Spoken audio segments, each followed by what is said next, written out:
It's Wednesday. It's 8 p.m. I'm Martin. I'm Rich. I'm Pete. And I'm Pete. Roll the intros, Martin. Let's crack on, boys. You're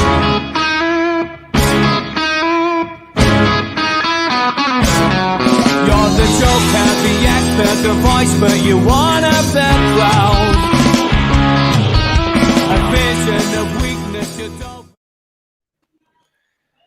Well, normally I'm the last one that gets to say anything because I'm always at the back end of the pile. Those who are watching will be wondering what the hell Keith is doing here so early, including himself.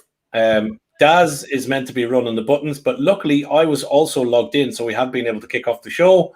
Daz has disappeared. He did have some lighting issues with looked like asteroids coming through his sitting room in Galway. So he's gone off. Chris Hall hasn't paid any money for his broadband and has been cut off by 3. So what can you do? It's just us 4 for now until the rest of the boys come on.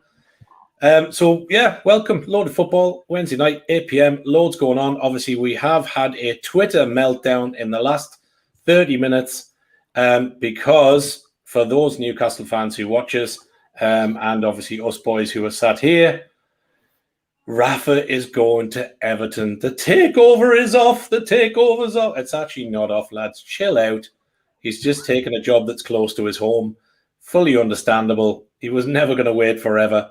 And by the way, I'm sure the other lads will comment, but I don't actually care. There are other managers out there. The takeover is still ongoing.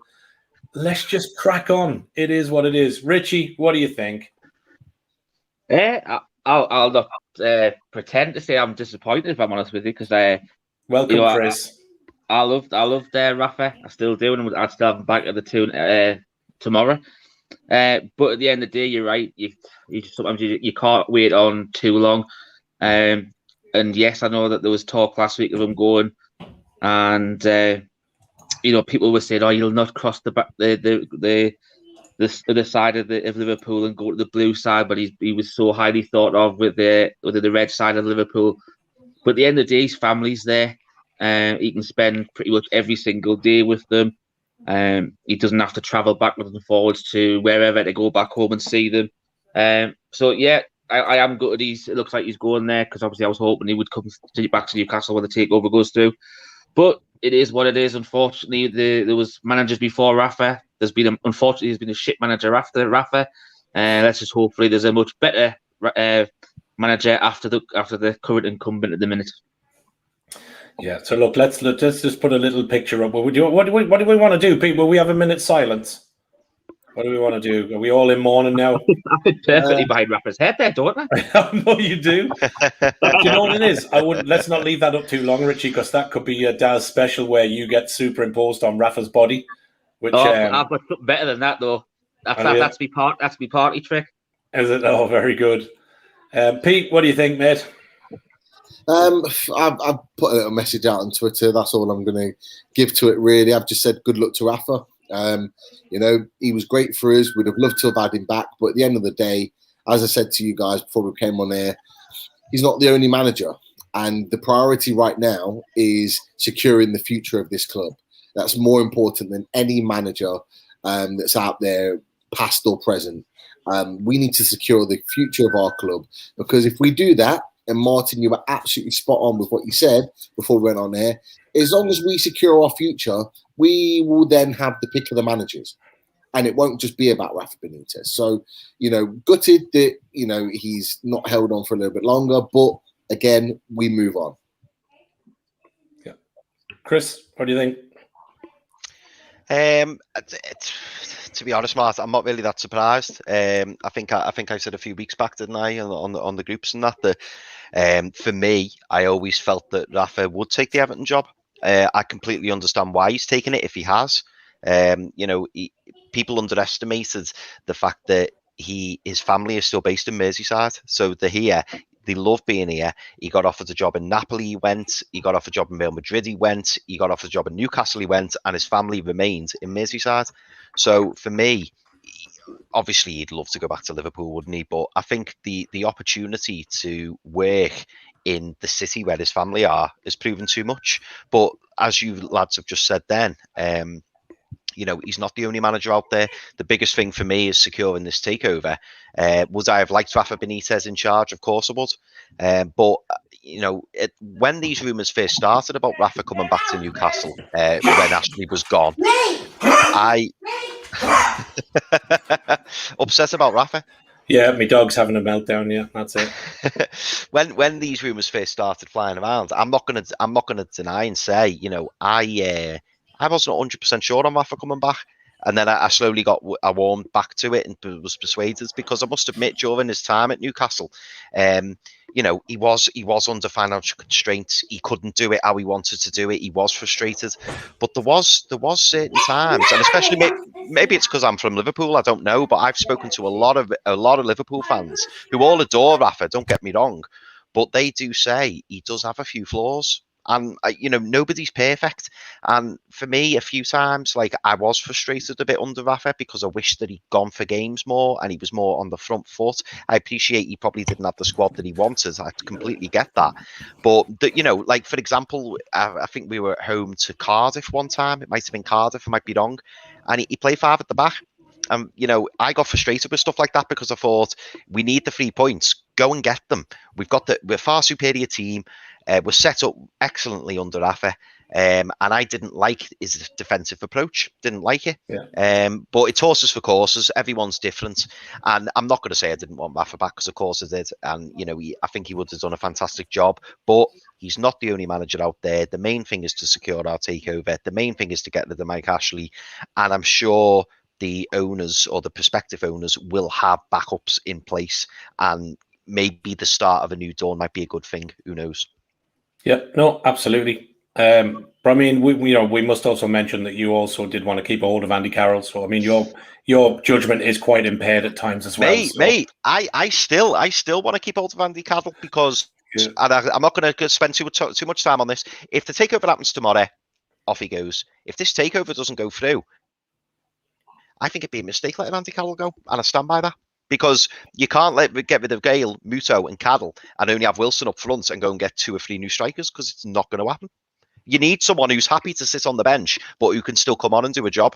And this season, he's been fit for a lot of the season, and it's not his fault that Bruce has chosen not to play him. He's been available, he's been there, and he's chosen not to play him, even when we had Callum Wilson out. He still persisted not to play him, and we were, if you remember, we were all crying out for Andy Carroll to play. Yeah. So that's all I'll say on it. Do you think at some point then we will be celebrating again in some way or fashion? In terms of, it's Friday then, it's Saturday, Sunday. Woo! Probably not many Everton fans playing that tonight. I proper fell for that. Oh, by the way, can I just add, I've been speaking to a lot of Blues, and a lot of them are really upset about it. I'm quite surprised. I thought they'd be really chuffed, but they're really upset about it. They're not happy, are they? They're proper kicking off. No. Daz is back. Daz, I had to start the show without you, buddy. What's going on? Yeah, my system complete meltdown. It looks like I'm melting here as well. That's the sun. I was going to say, I think it's being so close to the sun on your own little planet is not helping. Yeah, sorry. Are you back in control then? Because we did kick off talking about Rafa, so that's done. So you don't need to talk about it. What I was going to do though, just to finish off the subject, I was going to ask Keith. Keith, who was the better manager then? Is it Rafa or is it Bruce?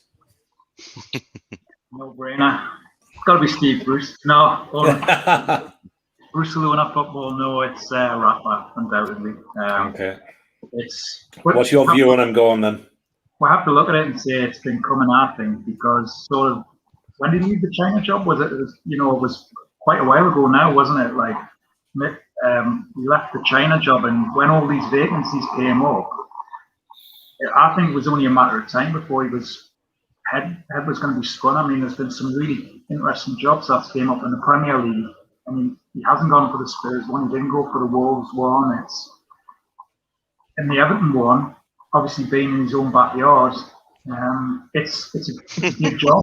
But the thing is, it's going to be interesting because as soon as Everton have a bad a bad run of form, what are the Everton fans going to be like with him? You know, is it going to go toxic for him at Everton? You know. I think you'll have a good few that like him and good few that don't. If he gets a few wins on the bounce and he gets look at Chris, what's the story behind the zebra?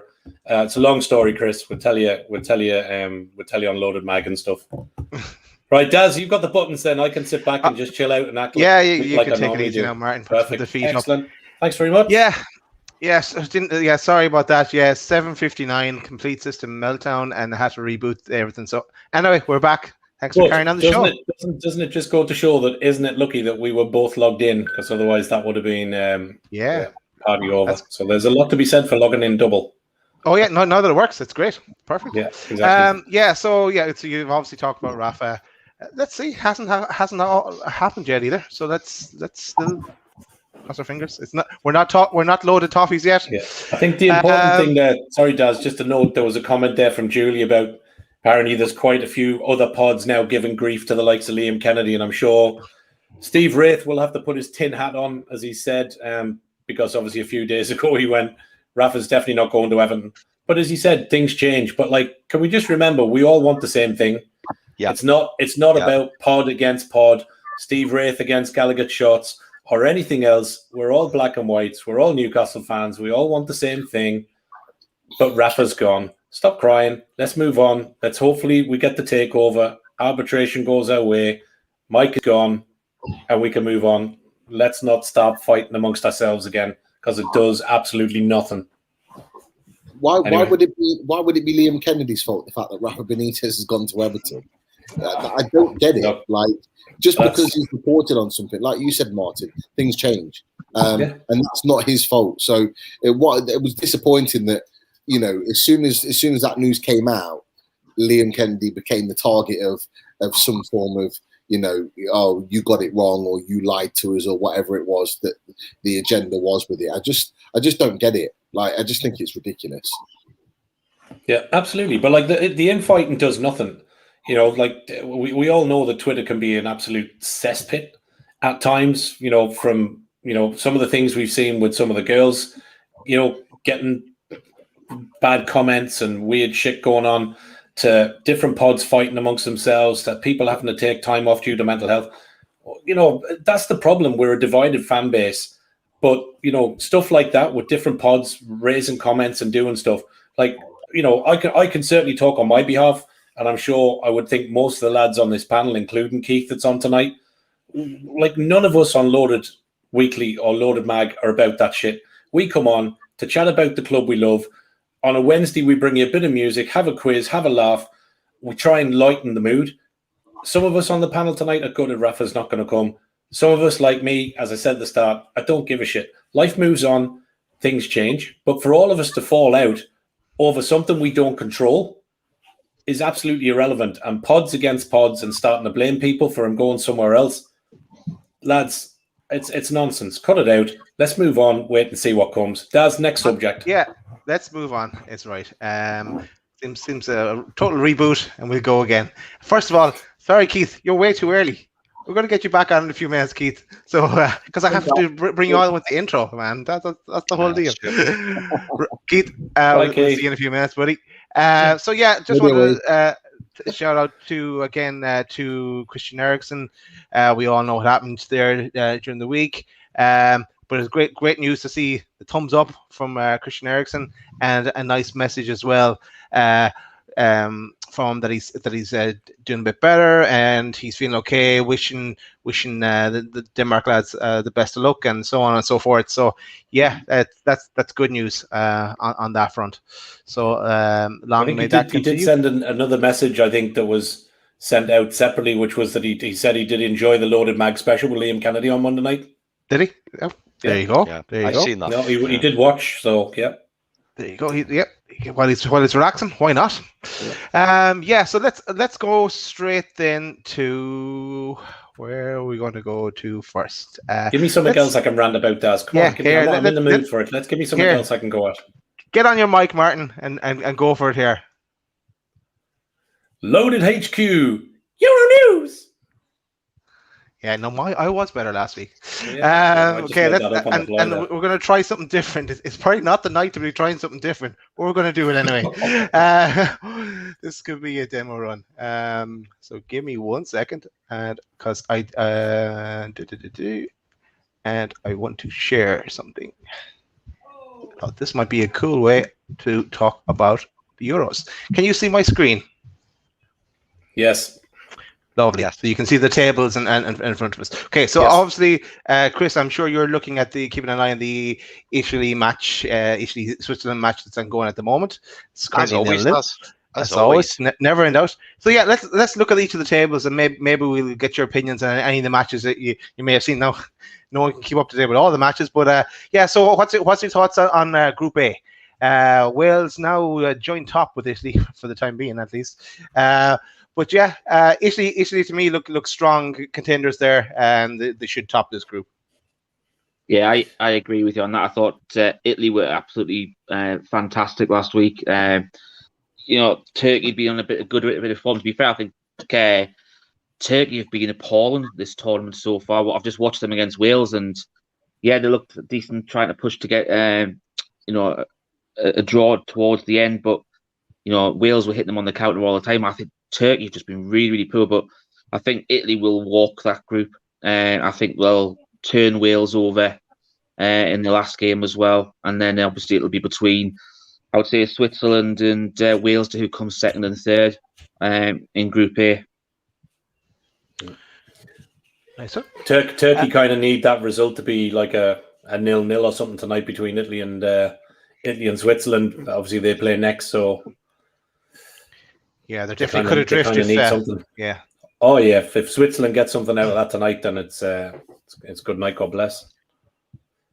Okay, that's Group A. Let's jump in to Group B, and yeah, okay. Well, there's only one game being played. Well, no, the Finland-Russia game took place today as well. So it's all level on 3, but Belgium have only played 1. So yeah, Belgium looks strong. Lukaku, as we kind of tipped here last week, could be a good contender for top goal scorer. Yeah.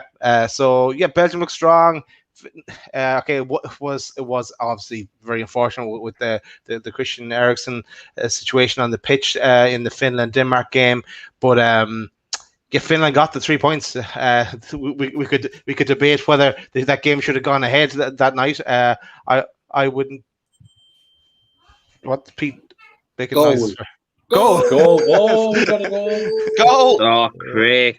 I know. You all Chris, said man. goal. You all said Chris goal. Kamara. Chiellini. It's Chiellini, guys. It's Chiellini. That's the goal. I'm just waiting for the. I'm just waiting for the replay. Coming from across, Chris, chest down, smashed it home. Yeah. Oh yeah, Thanks for Insigne that, with Chris. the corner. Insigne with the corner. Oh yeah, it was poor defending from Switzerland. Them bobbled round a bit, and there was 2 of them there, and then Chiellini just had a free swing at it. Nice one. I'll put him in my fantasy football team today.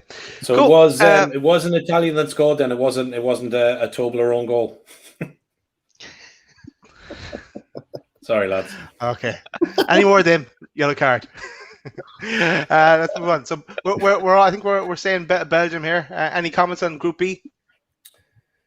All up for grabs. Yeah, you got. that's Belgium. a funny group. You could have anybody. Yeah.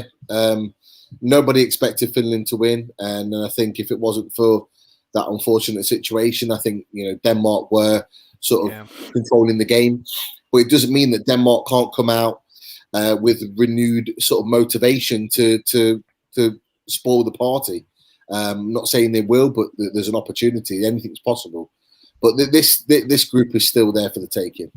Yeah. Yeah, I think Belgium will walk away with it, but yeah, I wouldn't. Denmark could come back and get a third. Chris is on the ball. No goal. No goal. No goal. No goal. Rules out. I have nothing for a no goal. I have to. Rules out. It was a handball off Chiellini. So when the ball came in the box, it hit his arm. No goal. Okay. That's Still 0-0. Moving to Group C. Only one round of matches played there. Anthony, that's of course the 3-2 game. with Holland and Ukraine. That was an interesting game. If anyone saw that one. Yeah, it was game of the tournament so far, I'd say. Yeah, good. It was a nice one. I'll move on to the next batch. Presuming my screen is moving here as well. Yes, Group D. This is where England are. Of course, England off to a great start, and big one coming up on Friday, as everyone knows, and we're doing our match day live as well. Tune in for that. Friday, 7:30. But any thoughts on this group, lads? Czech Republic did well against Scotland, of course. Any standout moments? No, look, I think England obviously look to be favourites. If they put, it would be very England-ish to scramble a draw or something with Scotland, or Scotland to sneak a win or something on Friday. But you would expect England to go out there and play well, hopefully, and out muscle and out power Scotland. Croatia, Czech Republic. I'd be putting probably Croatia in for that one. So I think it'll be between Czech Republic and Croatia for second and third. England will be better, I think, and maybe somebody will correct me if we actually finish second in the group. But look, there's no real easy games once you start to get into knockouts and quarterfinals and all that kind of stuff. So, but yeah, look, England look well. The team that started the weekend won't be the team that finishes up in quarterfinals or semis should they get that far. But yeah, unless Scotland pull out a freak result and it throws the group upside down, who knows? Cool. We'll move on. Still coming home for Pete tonight. Group E. Slovakia topped that group. Spain a draw with Spain and Sweden, which was a bit of a surprise. And Slovakia beating Poland was also a surprise. So that one is a mixed bag. That group. Surprising that Spain really need to get the points in the next game against Poland. I'm hoping that'll be a good game on Saturday night. Spain against Poland. Yeah, 8 o'clock. But Spain, to be fair, Spain were brutal on Monday night. The Spain-Sweden game was awful. Was Kraft playing? Kraft came on as a sub, yeah. Well, Poland weren't much better, though. No. And to be fair to Poland as well, Lewandowski had a good few chances, but Slovakia was slick, I thought. And Dubravka did what he needed to do, but I thought, personally, against Poland, I thought they set up well, tactically well, nullified Lewandowski, barring a couple of chances. Poland didn't really have too much coming through the middle of the park, and Slovakia were able to break forward, took the 2 goals well. So, okay, first one was an OG, probably slightly unlucky, bouncing off the post and onto Chesney's head and in, which you'd love to see. But I thought Slovakia played well. They could do well. They've got good players. Skriniar, who scored the winner, fantastic centre back into Milan, just won obviously Serie A. Hemsik in midfield, or he played just right. I like him. Very, very good player. Why he went over to China, I have no idea. But he's a talented player. And there's Saka, who is ex-Newcastle centre back now playing at the Euros alongside Skriniar. So you got some good players. Obviously, Dubravka. I've got to say it. I'm still pissed off at the fact that Dubravka's not even in the Euro official sticker book. I've got a sticker book. He ain't even in it. We've got the 2 other goalkeepers, second and third choice. They ain't even got Dubravka in there. Honestly, I felt like putting it in the bin. Not happy about that. Bring it back to the shop. Honestly, I was not happy. I was going to complain. An email was drew up, ready to be sent, and then I realised I'm 35 years old. Decided against it. Yeah, you could say this was actually for my son, but he's very disappointed. Yeah. Okay, let's move to Group F. The group of death here: Portugal, France, Germany, and Hungary. And the big one last night: France, Germany. 1-0 France, I think it was in the end. Even though France had a few goals ruled out, but. Interesting now, Germany need to go for they're playing Portugal. That's a massive game for Germany on this Saturday as well. That should be a good game. Yeah. I think Portugal will win. I think Portugal will win that. Group F's been the big one, hasn't it? This is the one with obviously 3 big hitters in it, and yeah, Portugal would take a draw, wouldn't they? Because obviously they've banked the 3 points already. Oh, it's 1-0 Italy. There you go, boys. On the ball. Here we go. Yeah, 1-0 Italy. I can't see who scores it, but I know it's a defender. Yeah. Are you sure you've not got your 1-0. Sky remote on reverse, Chris? No, it's definitely 1-0, boys, and there was nothing wrong with that. I can say that even before VAR comes out. Absolutely nothing wrong with it. Great goal. Look, I tell you, with the goal. Yeah, very good. Yeah, Nice, yeah. No, it was a good goal. Yeah, no, I was just saying. I think I know everyone will probably be watching the France-Hungary game and being looking forward to seeing France and see how many they score. But the big game's Portugal, Germany, isn't it? I mean, Germany really need the win to keep themselves within a chance. Because they won't want to leave it until Hungary on the last game, because if Portugal manage to scrape something against France, then Portugal and France will go through. So Germany will be after the 3 points there, I think. Cool, lads. We're going to move on because we'll run out of time with our false start. I want to go to another topic, and we can bring in a few different things here. I have a few different topics. As we know, the Premier League fixtures came out today, so we got to see where all our teams playing. Obviously, for us, we're interested in the Newcastle games, so we saw those come out. Also, I want to throw into the mix of the conversation is there's a few rumors today as well, and bids. Villa looking to bid for Smith Rowe, and I think they did put in bid was rejected, something like 25 million, and a 40 million bid from Arsenal for the likes of Ben White. So it's starting to kick up again in the background as we move forward to another season. Anyone wants to talk about in that topic? Ben White's not worth 40 million. Sorry. No, never in a month of Sundays. I'll give you 15 and a bag of Lucky Sweets. Do you guys not think that he's still living off his championship season? Yeah, he is. Yeah. Massively. I'm sorry. I haven't rated him at Brighton this season. I'm glad I'm not the only one, but I haven't thought he's played well at all at Brighton this season. I thought he's been awful. Lewis Dunk is their best defender.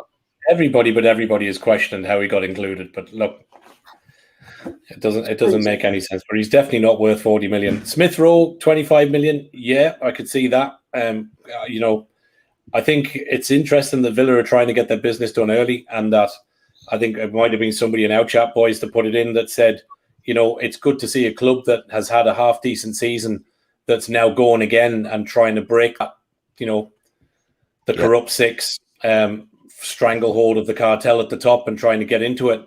So fair play to them. Arsenal are not going to let go of Smith Rowe. It's not going to happen. I'll tell you what, Mart. Oh, sorry, go on, Pete. No, I was going to say the only thing I questioned about the Emile Smith Rowe is the fact that they've just signed Buendia, who effectively plays in the same position.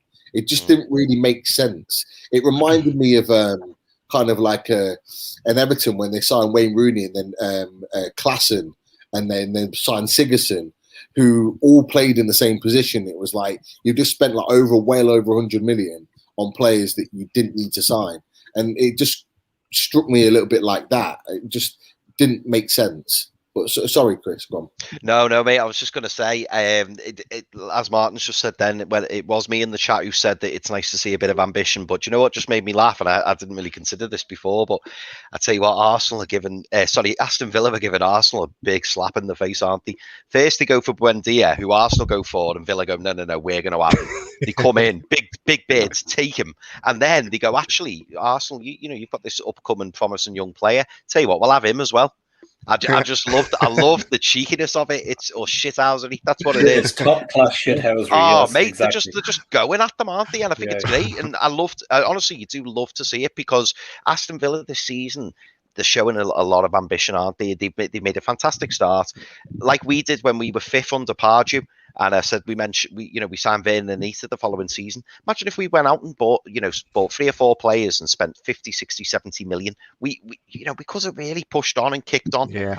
So I actually I'm not a big fan of Villa after those flags that they brought to the relegation season on the last game of the season. But I will say, fair play to them and their owners for really trying to stamp their mark. Yeah, exactly. Yeah. exactly. Can't knock it. It's kind of like, though, when you look at that, though, when they go out shopping, it's kind of like Aston Villa got that bonus at Christmas. Yeah. It's like when you get your work bonus at Christmas and you head out to the spend it. toy shop with the kids and you just go, yeah, I'll have that. I'll have that. Yeah, you can have that if you want. You can have that. You don't even look at the prices till about 2 weeks in. You go, oh, shit. Yeah. But, like, fair play to them. Good on them. Yeah, absolutely. Interesting. Yeah, we'll see if Jack Grealish should stay around with Villa as well, if there'll be some kind of move as well. But let's move on. We might go back to the fixtures again later on in the show, but we'll move on for now because we want to talk about. Yes, I didn't get to use this picture last week, Martin. You'll notice I put in some Irish colours because Ireland aren't at the Euro, so I had to have something Irish involved here. So we're on to Loaded HQ leaderboard. And the table is my table is from this morning. It's since it has changed hands again. But Richie, you're flying ahead. You're on 8 points. There he is. Myself and Martin are in second on 6 points, and Chris and Pete are on 5 points. But yeah, it's actually changed since then as well. But I haven't got a chance to update it since. Yeah. So let's get into this week's fixtures, and we'll go first one by round one. games screwed a few people because Scotland let me down. Yeah, me too. Me too. Ah, Jesus, well, take it into consideration now into this week's because I'm back in Scotland. Because if England win, I don't care. I don't know whether it was the out charms or not, but all of a sudden, I was, from last week's show, I went from like, oh, I quite fancy Scotland. And then by the end of the show, I was like, yeah, I was practically Scottish. I was like, yeah, they're going to do it. They're going to 100%. They're going to do it. I don't know where the confidence came from. It wasn't the out charms, it was the dictators as well, bro. Sorry, dictators. Yeah. Sorry. But yeah, I was honestly, I was all for them. And then when I watched the game, I was like, ah. Yeah. Let's get into it. First game around the house. We're doing all of these. Have we got enough time? Well, yeah, we'll go into 4-hour show. We're at. First up is Ukraine, North Macedonia. I'm going Ukraine. Richie? Ukraine. North Macedonia. He's back again. I'm going for a home win. Ukraine.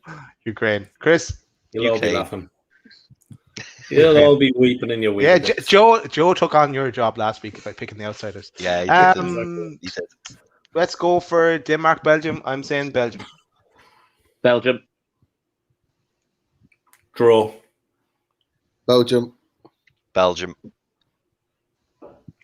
Let's go for Netherlands versus Austria. I'm going for Holland. Yeah, me too, Daz. Yeah, and me. Yeah. For last so far? I'm going to say draw. And people laugh at me. Next, let's go to Sweden, Slovakia. Isn't this Kraft versus Dubrovka? I'm saying a draw. Yeah, I've got down a draw as well, Daz. Slovakia. Yeah, I've got to go with Martin. Slovakia. Dubrovka, that is, by the way. What did I say? Let's go for Croatia, Czech Republic. I am saying Croatia. Draw. Croatia. Draw. Croatia. Tom, just to answer your question there, we covered it at the start of the show. So after the show, come back and watch that bit. It was a bit of a mess, but for the mess alone, you'll have a laugh. It wasn't a mess, Daz. You weren't there. No. Actually, the show started fine. Yeah, no. I want Chris.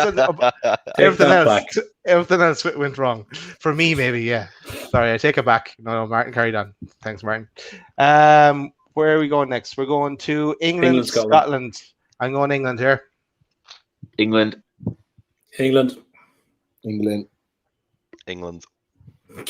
Scotland win that, we're going to look like asses.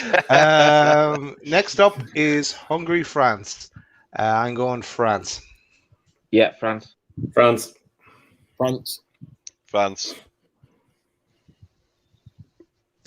Okay, next up is Portugal, Germany. I'm saying a draw. Germany need to Yeah. win that one, but I'm saying Yeah, a they do. draw. They do. Yeah, I've got a draw. I think Portugal will get at least a point to keep the gap between them and Germany. Germany. Portugal. Germany. Okay, just to answer Truls as well, and we haven't forgotten about Keith. He's still there. He's actually doing his homework there in the background. I see him. He's studying. He's working on some stats, I reckon. He's not allowed But, until he's tidied his room. It is like starter now in the fancy football. Let's go for Spain, Poland. I'm saying Spain here. Need a win. Yeah, I'm going Spain as well. Oh, it's me. Sorry. Poland. Draw. Spain. Okay, next up is Italy, Wales. I'm saying Italy. Italy. Wales. Italy. Italy. Okay, next is Switzerland, Turkey. I am saying a draw. Switzerland. Turkey. Switzerland. I've got to say draw. Next up is the Martin's favourite, the North Macedonians versus Netherlands. I'm saying Holland. Yeah, Netherlands for me. No, Holland. Got to be Too much. twice in a row. No, yeah. I'm just going to take all the odd ones. Holland. Holland. Okay, next up is what game are we on now? Okay, Ukraine, Austria. I'm saying a draw. Ukraine. Australia. Australia. Just getting back at Daz. That was Daz last week. Yeah. Was Daz. And then I said it. Australia. I'm going draw. I'm going to say Ukraine. By the way, Chris A's just put a comment in there. I know he's in the chat. Chris, wait until you see this video for Keith Stato. It's unreal, mate. If you haven't seen it, it's class. Oh, you're missing out. It's quality. I think we're going to Finland, Belgium next, and I'm saying Belgium. Yeah, Belgium. Yep, same again. Yeah, Belgium. Belgium. Okay, next we're going to Russia, Denmark, and I am saying Denmark. I'm going to draw. Russia. Denmark.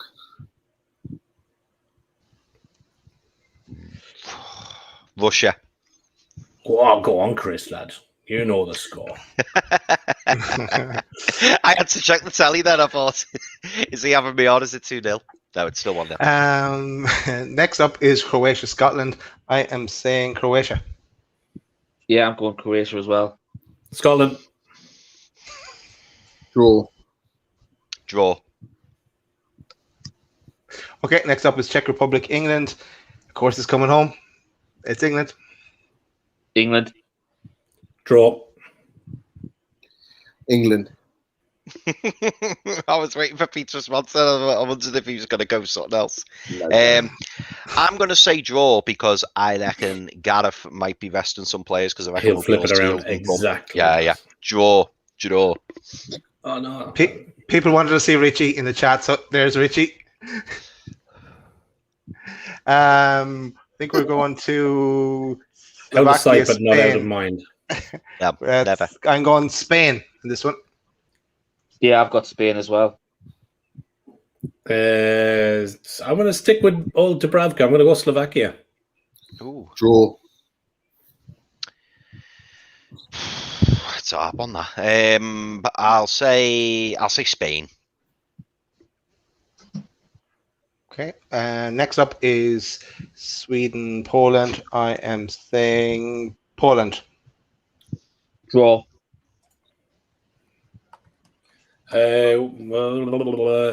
Poland. Yeah, sorry, I was just looking elsewhere. Sorry. Draw for me. Poland. Okay. Next up is Germany, Hungary. I am saying Germany. Germany.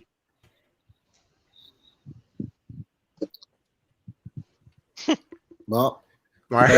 Germany. Sorry, I was typing. I just seen that Tom is in the green room there, so I was texting. Sorry.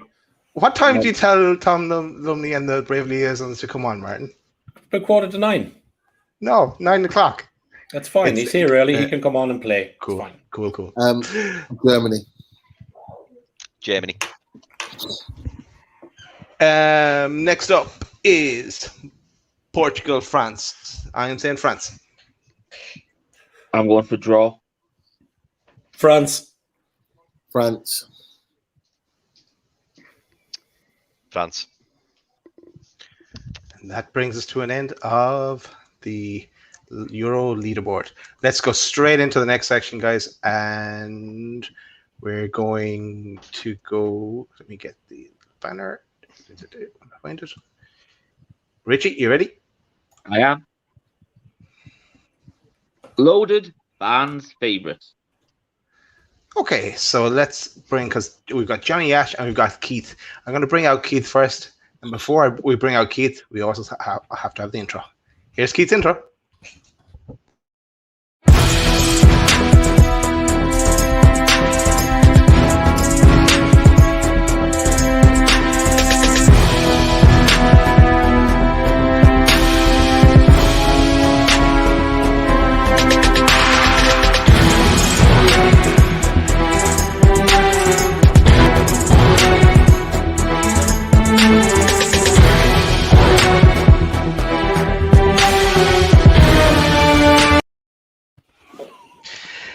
Let's bring on Keith. All right, welcome, Keith. Welcome back, Keith. You're like Double Keith. Stato. Do you know what? Every time that video comes on, by the way, I'm always laughing my head off, with the I love stats. That always gets me. And then when I read the next part, it just says licensed. Licensed for Hill. I love it. I just think it's great. Brilliant. Nice one. Brilliant. You on mute, Keith? All right, can we hear you? You can hear us? Yeah, I can hear you both. Yeah, I can hear you. Great. Perfect. Keith, welcome back, and sorry about the start of the show. Let's get straight into your team, Keith. So this is your dream team. Talk us through it. Yes. Now you've got to forgive us here, because you'd be forgiven looking at that team and thinking I'm a secret Man United fan because there's 5 Man United players in that team. But trust us, I'm not a Man United fan at all. But I've started with Peter Schmeichel at the back. I just think he's a standard bearer for goalkeepers, really. He won honours at the top level in 3 different countries, as well as 5 Premier Leagues for Man United. Basically a game changer for Man United, because literally when he was at Man United, they were always in the top 2. And when he went to Man United, he sort of rose up the table. Also as well, 128 clean sheets in the Premier League. Gary Neville, right back, just a dependable, again, ever present for like almost 2 decades at Man United, and he was the most capped right back ever for England, with 85 caps, and described by Sir Alex as the best right back of his generation. Vidic at centre back. I think Vidic was one of those key players who sort of, when Man United were sort of like second, third in the mid-2000s, I just think when he came to Man United, it coincided with another run and another great team, because he sort of helped elevate Ferdinand. And I just think when he was there, I think Man United in particular, they just went on another crazy run, won something like 5 out of 7 Premier League titles. And as I say, things just changed over, and they only just lost the title a couple of times he was there, so he was just phenomenal there as a rock with Ferdinand. Vincent Kompany, one of those key signings for Man City. I believe he was there just before the takeover in 2008, and I just think the club grew with Vincent Kompany in the last decade when he was there, and we just became serial winners. And he was always there as a constant. He was a great influence on the club and the dressing room, even when they weren't playing. As well as that, I mean, internationally, he led Belgium third place at the World Cup, their best ever finish. He started at 17 at international level, so he was phenomenal. And that goal, iconic against Leicester, a game that could have went 0-0, and it was crucial in helping Man City win the Premier League title that year. Ashley Cole, left back, similar to Gary Neville, really the most capped fullback in English football history, 107 caps. 2 times, he was in one of the World Player of the Year, and he won everything at club level. Ronaldo even said that Cole was the toughest opponent he'd ever faced, and Cole repaid the compliment by he had Ronaldo in his back pocket whenever they played. So, and he scored the goal of the season one time against Sunderland. So what's not to like there, you know? Exactly. Absolutely. Henry, my favourite non-Newcastle player in the early to mid 2000s. Invincible season. He was just phenomenal. He was scoring 30 a season for a number of years. And he had a great career with Arsenal, France, and then he goes to Barcelona and he wins the treble and finally gets his hand on the Champions League. Patrick Vieira in the central mid. Just shades Keane for me. I think they were both phenomenal. I think their influence on the team was great. He was very clever and he elevated Arsenal when he went there in the late 90s. Very much a cornerstone for Arsenal, and I don't think Arsenal have been the same since he's left. You know, they were finishing top and finishing 2, and I don't think they've been the same since. He was even better. Like later in his career, he went to Juve and he won the Series A 3 times. Paul Scholes in the central mid. I'm going to settle the Gerrard and Lampard debate and go for Paul Scholes. Who scores goals here? He has a few compliments about Scholes. Xavi said that Scholes was the best midfielder he'd seen in 20 years. Pele said he'd score more goals in his career if he'd have played in the same time with Paul Scholes. And that is a compliment. And Henry said that Scholes was the greatest midfielder. And the greatest player in the Premier League history. Scored hat-tricks against Poland and against Scotland. I'll wrap it up by just saying we all know about Cristiano Ronaldo, and he's just 4 goals away from breaking Ali Dai's international goal record, and Sergio Aguero, phenomenal player as well. And Shearer, couldn't not have a team without Shearer. Sorry guys, I know I probably just rambled on there, you know. No. You're passionate about your team, Keith. That's why we have you on, and we know that you'll come with all the stats. Great team, Keith. I think we won't talk about your team yet, Keith. We'll get Jonny Ash on as well, so we will welcome Jonny Ash on. Hey guys. All right, fellas. Welcome. How you doing? The van. You're on the road. It's a first. We got Phil and we got Pete. How's it going? Yeah. Hi lads, all right, good to see you again.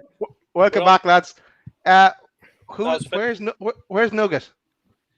Oh, he's here. Nugget, nice to see you. Hey, great, welcome, good to see man. you. Great, nice one. He's loving it. Let's get your team up, lads, and we can talk. You can talk us through it. So, I'll just move you out here as well. Oh, nice. So, talk us through it, lads. Okay, they're frozen, I think. Yeah. So, okay, let's start it off. They've got Schmeichel in goal, followed by Ashley Cole, John Terry, Vidic, and Neville. Oh no! This whole roving team thing in a van we didn't really fucking think this out at all, did we? You got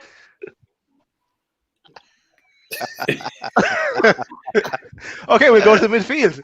We got Lampard, Kante, and Gerrard. Gerrard is obviously spelled wrong there.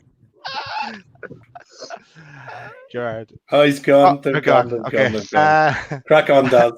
And that they have Ronaldo and they're back. Ronaldo, Henry, and Shearer up front. Let's see. We're back. Any better, lads? We're back. Yeah. Right, So, go on, try again. We did. Yeah, we shouted your team out, lads. So just tell us a little bit about it and the choices you made. Well, so we had Schmeichel in goal. The lads, we've got Neville, Vidic, Terry, Cole. Yeah. Lampard, Conte, Gerrard, Henry, Shearer, Ronaldo. Well, you can't get much better than that, really, could you? Keith may argue. That Premiership, yeah. Well, Schmeichel, but obviously, you can't fault him for everything he's done for you. Well, he was a bit of a snake to United, wasn't he? But Joining City, yeah. But no, that's not possible. If you're as good as that, you can be a snake. You know what I mean? And we just thought, right, we didn't want to be biased. There's players like Hazard and stuff like that I thought about putting in, but he wasn't really there at Chelsea long enough, I thought, to go into the team. But that's why you should have Aldo up front. Sorry about that. I'll let you pick. Is this the first team, lads, that we've had that's had Kante in it? Yeah, it is. I think so, yeah. Yeah, that's a good inclusion, and we've done a few teams, and nobody has put Kante in yet. So that's interesting for me. Go on. No, I was just going to say maybe we'll look at the team side by side then as well. As Martin pointed out there, Kante is a nice inclusion there. Has he won the Premier League twice, or just once? Once with Leicester. Once with Leicester. Yeah, once with Leicester. Chelsea. One with Chelsea. And one with Chelsea. Yeah. The following season, wasn't it? So he's two. Yeah. Season, yeah. Double consecutive seasons. Yeah. Yeah. Solid. So, and here they are. Here's the similarities in the teams. The left and right backs are the same. Up front is similar as well, with all going with Ronaldo, Shearer, and Henry. So it's just the midfield really and the centre backs. But delighted that neither of you went with Rio Ferdinand. They've both got Vidic and they've both got Schmeichel as well. Oh yeah, I ran out of ink in my pen, Richie. That's what happened there. Not that I was rushing to get all these things done. No, but yeah, two more similarities. Thanks, Richie. So what happens now is we put this up on Twitter and we put it to a vote, and people vote for their favorite team.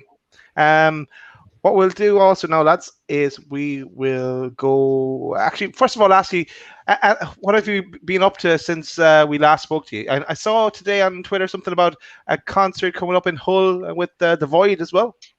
Yeah. Well, we've had even big. Hold fire, because in 5 minutes we're going to put a post up because we've got a tour coming up, and we're also supporting Sean Ryder at the Happy Mondays. Oh, wow. Nice. Wow. Nice. They're looking up. We're playing at we've got a festival near us as well, which is, I think they've sold like 45,000 tickets for it. 30,000. Wow. Yeah. Just hoping, COVID doesn't have us again, really. Cool. Very good. Well done, lads. Well done. And we're just putting the work. Like I said, we've come from practice now. Obviously, we got Callum as well, but he's had to shoot back to Liverpool because that's where he lives. But yeah, he would have joined us otherwise. Good stuff. Cool. Just been putting the work in, and hopefully, like I said, the live music scene will be back very soon. Ready for us. We've got your new track as well, Lads Don't Dance, ready in the system, ready to go. Lads, Anthony, you want to say to Johnny Ash before we say goodbye to Keith and Johnny Ash? Yeah, I just wanted to say, obviously, from all the lads, thanks for letting us give us permission to use MDMA for the Loaded Mag intro. That was much appreciated, lads. Everyone loves it. And I'd also like to say thanks for giving us. It was nice to be name your new single after Chris and Daz's moves on the dance floor. Nice one, Richie. You obviously don't know, Richie, that I'm the dance-off champion. But we'll see that in play when we get to Newcastle. Look forward to that. Okay, so lads, we appreciate. By the way, we really appreciate. We looked really sick and sounded sick before the intro. We were proper made up with it. We thank you. We take your thanks, and we thank you as well for getting it out there. A bit of exposure for us. Cheers, lads. We'll get new music out there, lads. Yeah, exactly. Great tunes as well. And when you guys were on last time, we had a really good night, and you boys were cracking. We had a good laugh as well. So we'll keep pushing and supporting you boys. You keep putting the hard work in, and sooner or later we'll all get together and we'll listen to some good tunes and have a few beers. So keep on doing the hard work, lads. Sounds tasty. Throw a few chicken nuggets in there as well. Let it go. We're bringing a box of 20 to make sure he's fed. Yeah, we'll do that. Cool. Of course, anyone that doesn't know that we use Johnny Ash's MDMA track for Loaded Mag. But here is the Lads song, Lads Don't Dance. Thanks, lads, for coming on. Johnny. See you, boys. Take care. See you, boys. Bye-bye. All the best, boys.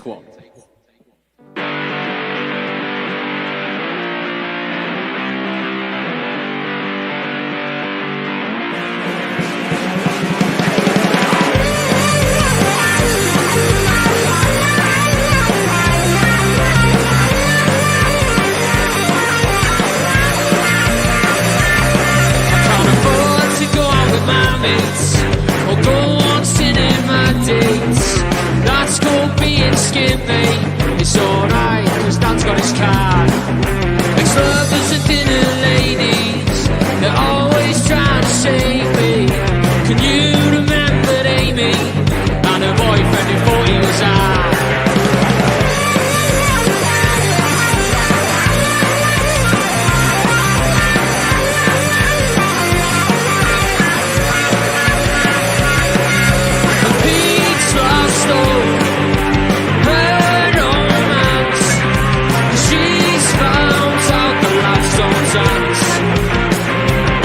He's got 2 left feet, so he had no chance.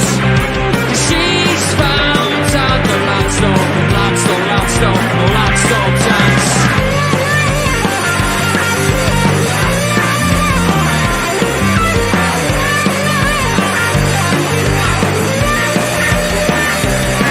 Her addiction is iconic, it's like affliction is a tonic. Prescription keeps her on it. All Mandy loves the doctor's pills. In the club there's been disturbance. It's turned into a fucking circus. The bouncer thinks he's Secret Service, but Susie is now smooching Phil.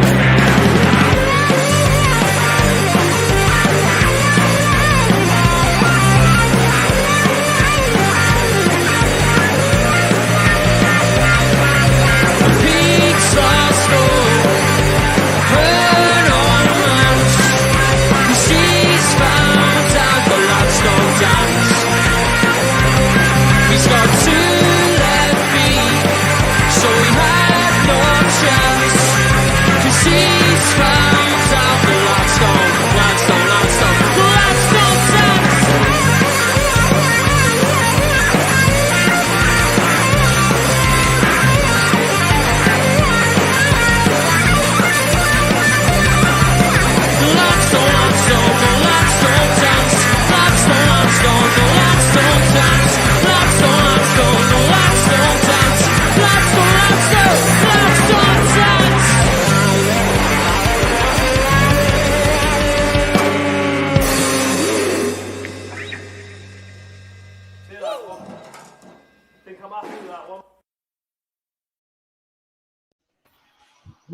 Great tune. That's a great tune, boys. That's the last demo version of that tune. So yeah, it's great to hear that. So, Chicken nuggets. cool. Oh, not the life. Chris has got off to make tea for everybody, so that's nice of him. You know, he's put a little Chinese in there again. McFlurry, the whole lot. It was good to see chicken nuggets because last time, like, that was probably one of the ropiest conversations we've ever had. Yeah, no, and he's got cool hair as well. He has got cool hair. He's got the flow going on. You should get that out there. Get on screen more often. But fair play to the lads. No, cracking bunch of lads. And they did, as we said, they did let us use their tune for Loaded Mag. So I think now it's time for... Tom's gone off. Bill's still there. Thomas managed to drop off. And we were smack bang right on schedule. 9 o'clock. 9 o'clock, yeah. I'm sure he'll come back on. So here, I'm going to get you to say it anyway, Martin, and then we will. I have a feeling Tom is just going to pop back on in a second. No bother. Go for it. Loaded tune. And here is Lumley and Bill's shoes. Right, let's welcome. Welcome, boys. Hello, guys. You're right. Oh, you put the West Ham song. Lads. I know. That's what you said. I put in the chat there. I said I can see Bill's all hammered up, and of course he is representing. Where's the Chelsea top? Where's the Chelsea top, Tom? I honestly feel terrible. I didn't know that we were meant to be wearing our shirts, otherwise I would have. You don't. You know. I think this is one of those things. You know, where you kind of you got a group of mates, and you'd say to one of them, "We're going out fancy dress." Yeah. And everybody turns out, and he's the only one in it. So I think that's kind of what happened. But anyway, listen. Obviously, we extend you a massive welcome to the show. For those that don't know, Tom and Bill, part of Tom Lumley and the Brave Liaison. We've been chatting. I actually went back over my Twitter, and we've been chatting and talking since April of this year. And we obviously put a piece out on the show to say we were looking at music and different bands. And in fairness, you guys hit me up in a DM and said, "Look, this is our new single, Crawling. Have a listen. We'd really love to know what you guys think." And I played it, and to be fair, when I first listened to it, it is different to what we had kind of been playing, because I suppose we kind of, from our own tastes, I'm kind of like Oasis and very much, Stone Roses, all that kind of stuff. So we kind of, I suppose to a degree, we kind of got side-roaded, I suppose, into kind of playing more indie stuff. So we were getting hit up with indie bands and everything else. And you guys sent me the music, and I went, "Well, this is a bit different now. Hang on a minute now. There's a bit of rock and a bit of edge to it." Sent it on to the boys, and then we've kind of been chatting since. And then obviously with different shows, obviously from our perspective, we started doing the music, and on our side, it kind of just took off. So it's taken us an age to get you guys on, but from my perspective, I'm absolutely fucking delighted that we finally got you on, because I love the music. I'm sure Daz will tell you I've been a pain in his backside recently, because all I've been saying to him is just play New York Paranoia. Just play New York Paranoia. That's all you need to play, lads. Just play that song. And then I argue with you, Martin, and say, "No, that's not the best song." There is. Calling is my favorite. We've got a load of tunes loaded up tonight, so hopefully we get them all played. And obviously we're live on Away Day Radios as well, so that goes out 1 to 3 on a Saturday. So you guys will get everything that goes on the show goes out on Away Day Radio 1 to 3 on a Saturday as well. So everything we do and everything we play will go out. So for people that don't know you, tell us a bit about yourselves. How'd you get together? How long you been together? All that kind of crack. And then we'll start to have a bit of fun, get some tunes on and all the rest of it. Okay. I guess I kind of always played as a solo artist, just me and an acoustic guitar. Playing gigs at the start just around Cambridge. We're from Cambridgeshire. So started off like that. And I kind of always knew that the sound that I wanted it to kind of be would be more than just obviously a lad with an acoustic guitar, which you can probably hear now in the tracks. So eventually it came to a point where it felt like the right time to get the band on board and try and get further out around the UK. And that it just kind of happened. The three lads, Jonny, Jake, who obviously can't be with us unfortunately, and Billy, none of them had met each other, and I just knew them all from different situations. And pulled them together. It could have gone horrifically wrong, but so far, three years in, it seems to be okay. So, yeah, that's kind of a bit about us. So 3 years, 18 months, I suppose, or 16, 17 months into where we are now, COVID hit. So pre-COVID, what were you guys doing? Were you guys out gigging? Obviously, you had a few singles, a couple of singles and stuff. COVID hits. So, from a point, how does that, and we've kind of asked this question of a lot of the bands that come on, when that hits, what happens? How does that affect the band? Did you guys just keep writing material? Did you practice at all? Are you close together? Could you get together? So how's COVID affected the whole piece for you lads? Go on, Billy, you take it, mate. Oh, cheers, mate. I was going to. Thanks, mate. The guys ask questions and we answer them, right? That's how this works. I think so, yeah. I'm just trying to grasp it. But... You can see we get along tremendously well. Yeah. No condescension whatsoever. It was a good 3 years, though. It's been fantastic. Only went slightly wrong. No, so COVID's been obviously a massive pain in the backside. We was feeling like we was hitting great strides. Come to start 2020, we got named as Hugh Stevens' One to Watch, which was huge for us. It was amazing. Tom rung me up in a flood of tears, basically, early January.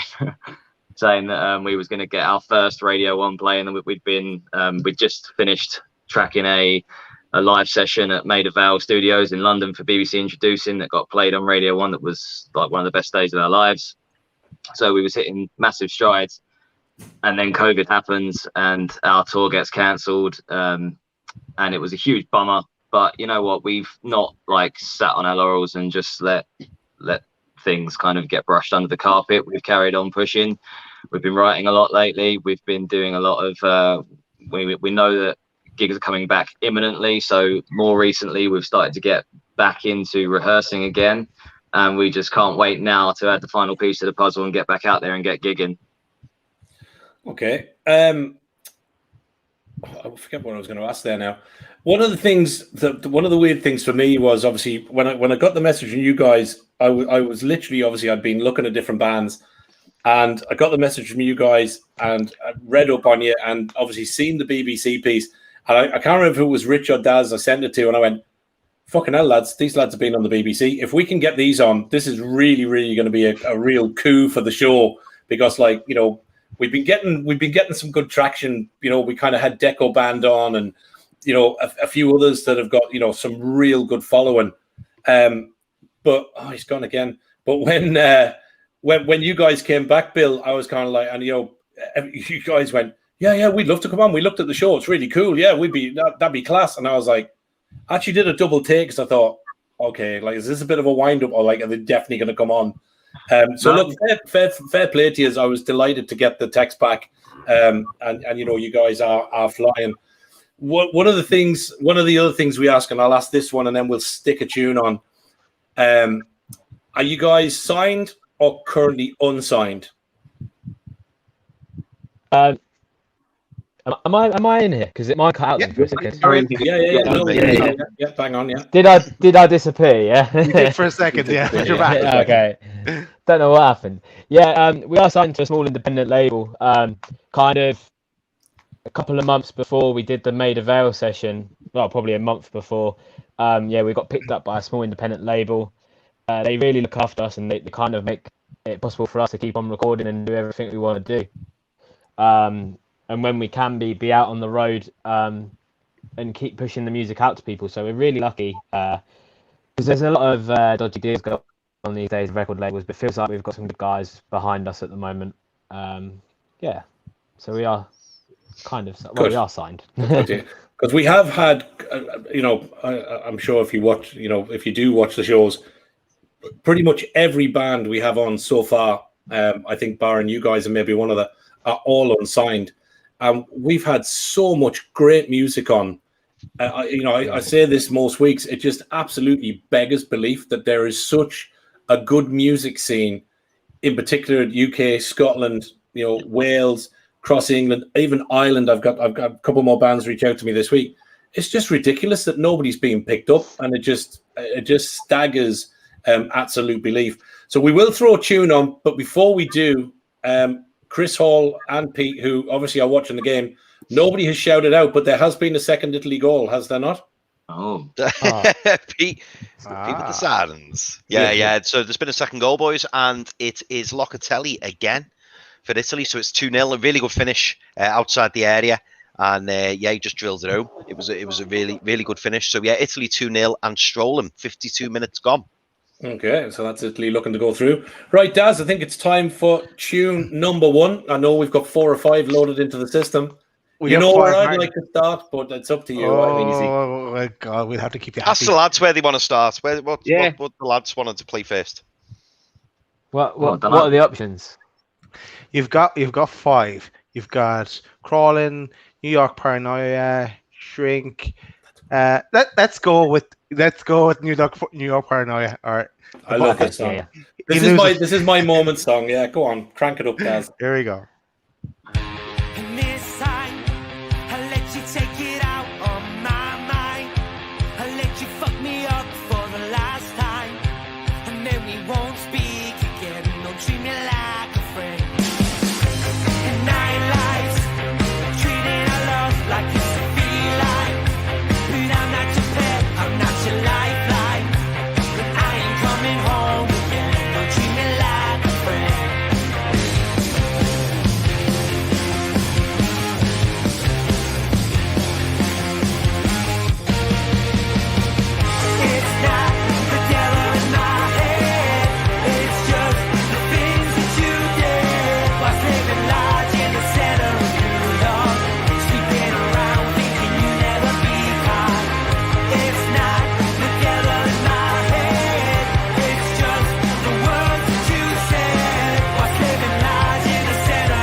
Boss up, boys.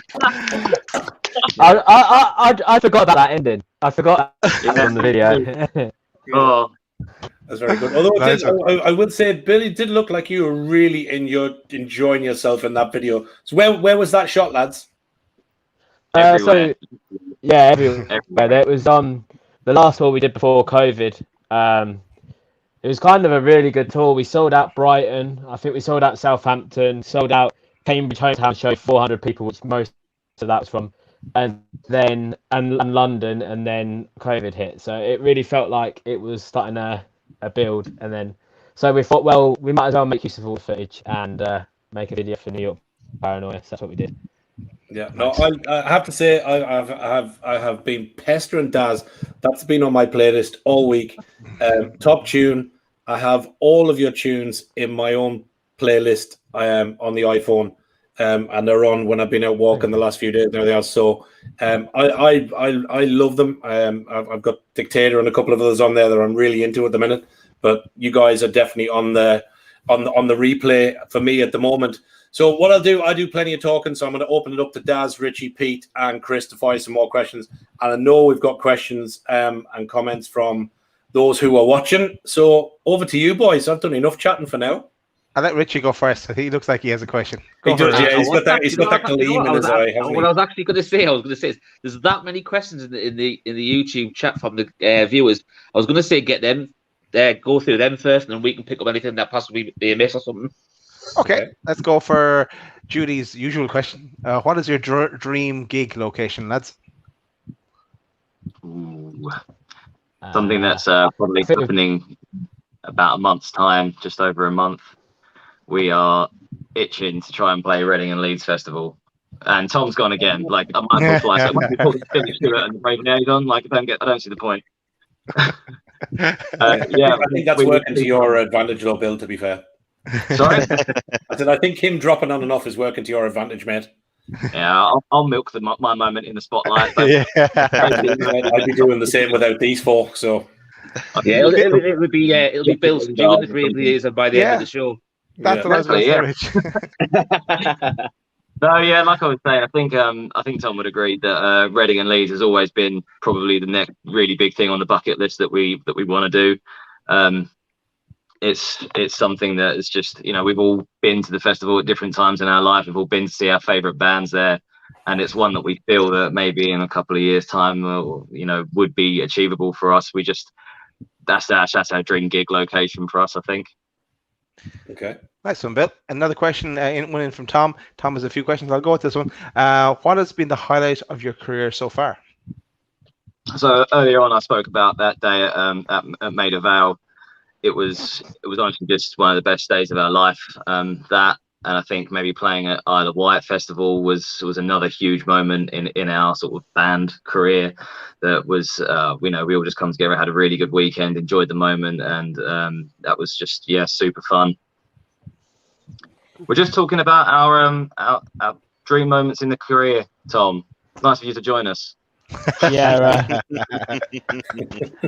I was wondering what I was going to come back to. I was wondering what he would have said about me. What you said now? Well, we know that the band's been named Bill and the Brave Liaison now. Yeah, has it? Yeah. Do you know what would have been funnier though? We should have all gone off, Daz, and then just brought Tom on his own. Can we put Tom Dixon's other question up? Daz, it's further up because I'm just having a little chuckle to myself. I'm not sure about the question, but let's just bring it up anyway because it's probably the weirdest question I've ever seen so far. This one. Can you describe how you take care of your guitar?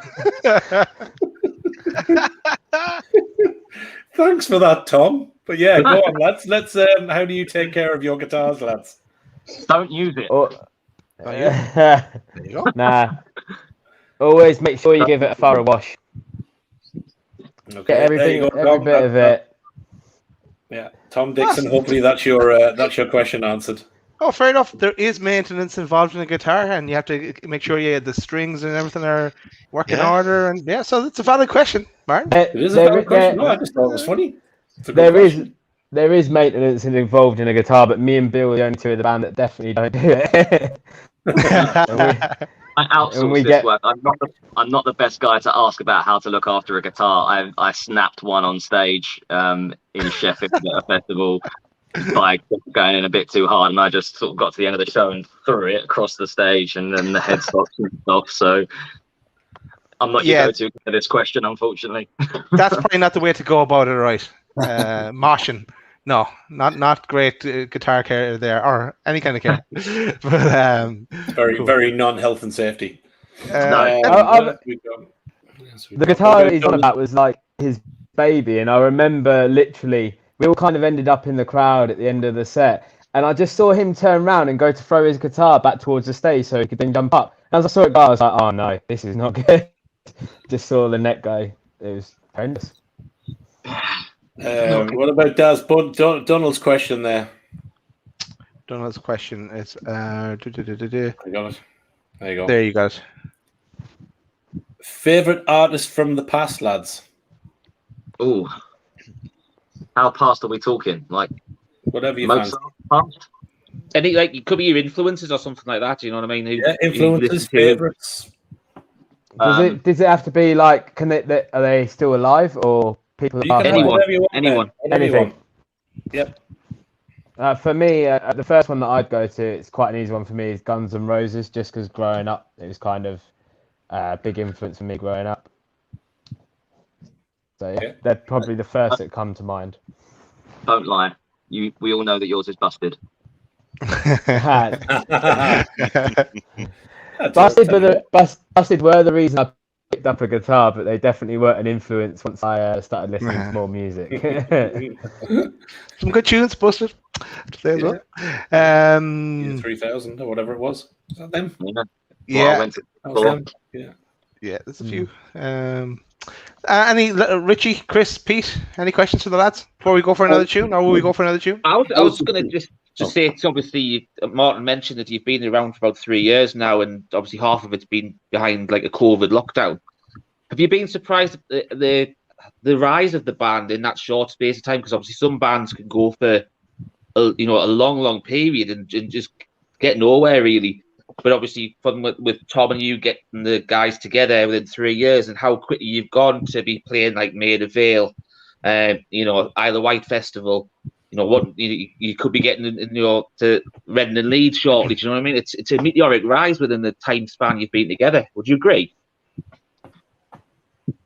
Absolutely. I mean, I've been in bands in the past that have been on that sort of 5-6 year journey and not got anywhere near as far as we have, unfortunately. Sometimes you need those breaks, and things seem to be falling in our favour, but it's strangely still doesn't seem fast enough at times. We're always just looking to break through that next barrier, hit that next milestone. So it's mad. When I look back and think about what I would have settled for at the start of my career, what I would have considered a successful musical career, it probably wouldn't have been anywhere near what we've already done. But now that we're here, we just want to keep going further and further and further. Yeah. Okay.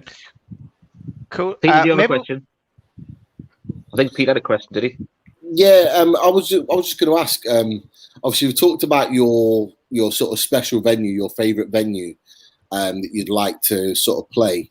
Who would be the one band or the one artist that you would like to share the stage with?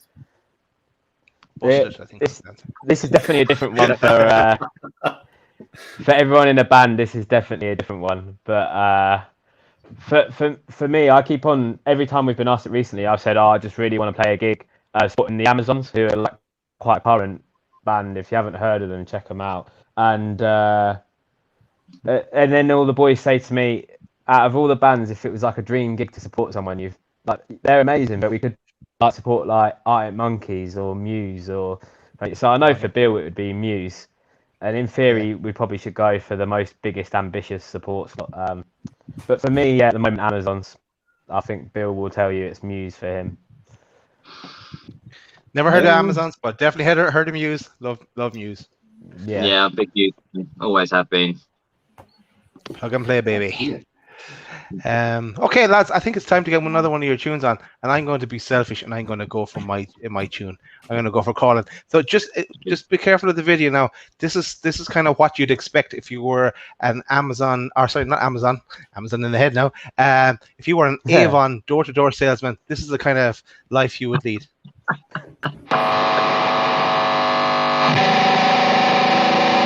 want me back, so now I'm crawling back on my hands and my knees. You want me back, so now I'm crawling, 'cause I'm a fool that can't resist that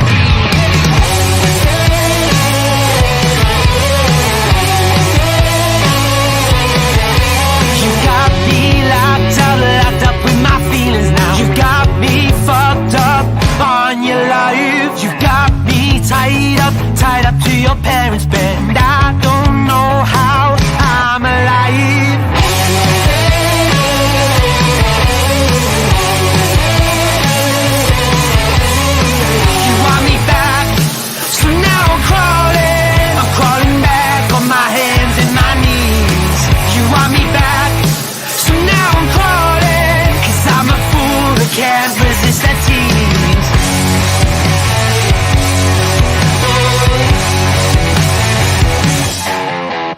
Feeling tired, broken with no remedy. It's time to wake up. And no solution, I'm feeling like democracy. It's time to get out so I can breathe.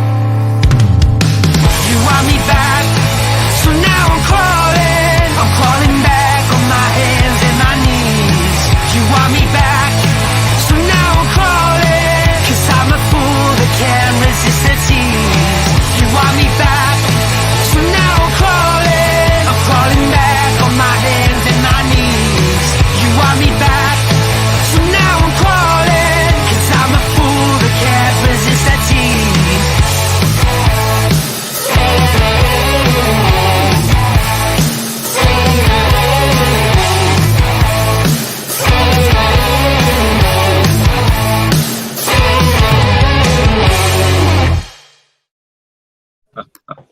What a vid!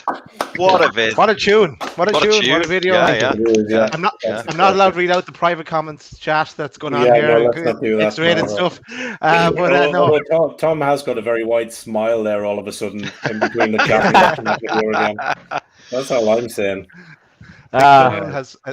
Donald has fallen off his chair with the video. Very good. I did find out funny. That was good. So I have a question on that video. Obviously, let's go to the stage. Who was the young lady in the video? I presume just a casting model, or is she a friend of anybody in the band, or a friend of anybody in the band? So Tom's sister. I'm joking. Why would you? You know what I mean? I'm fully ready for that, so that's cool. It is not. No.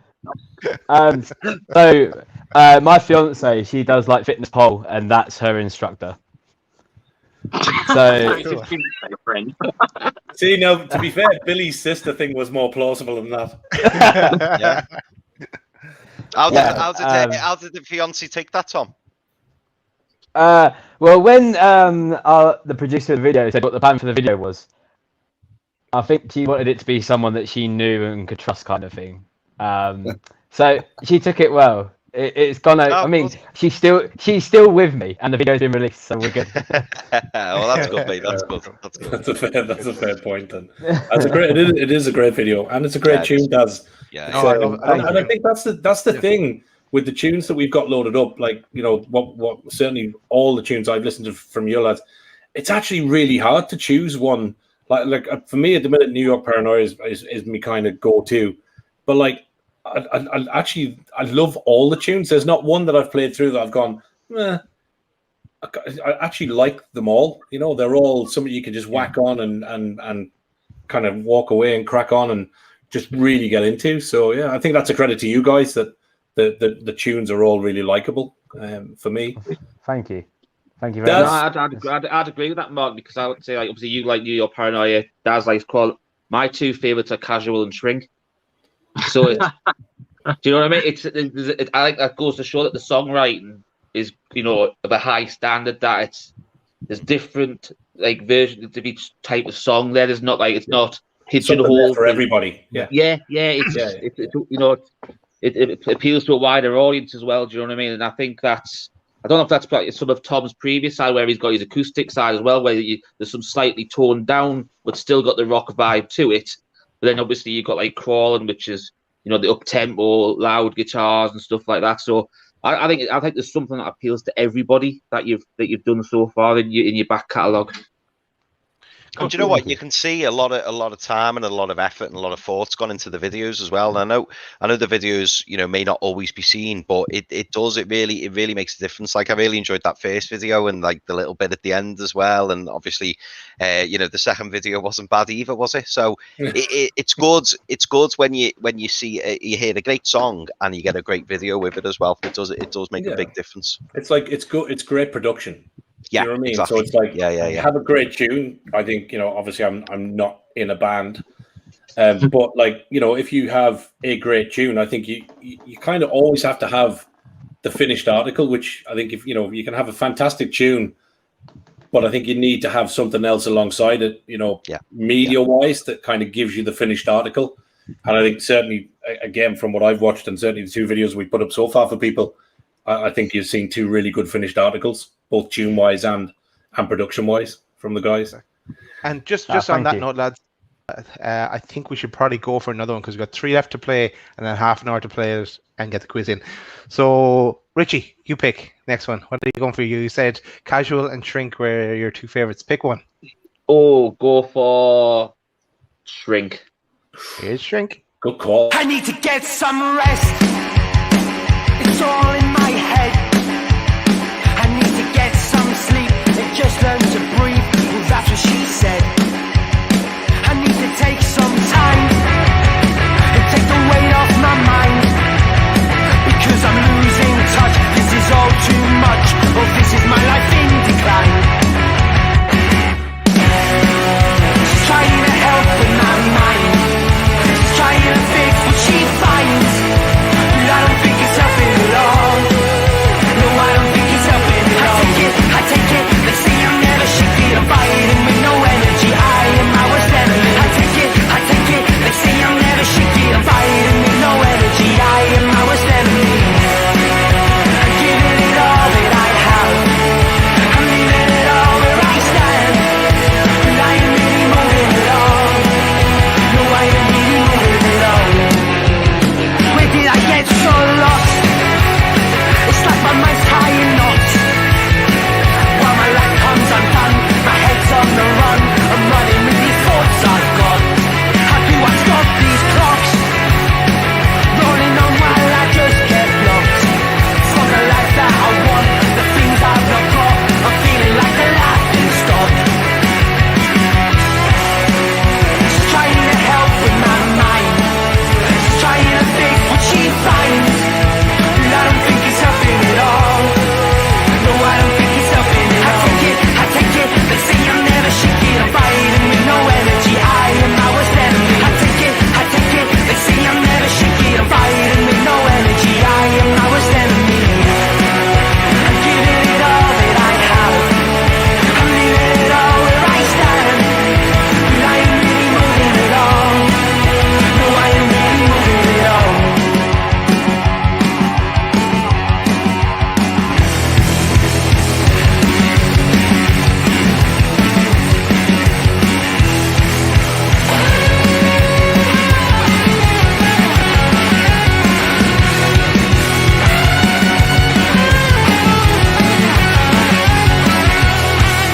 I take it. They say I'm never shaky. I'm fighting with no energy. I am my worst enemy. I take it. They say I'm never shaky. I'm fighting with no energy. I am my worst enemy. I'm giving it all that I have. I'm leaving it all where I stand. But I am really moving it all. No, I am really moving it all.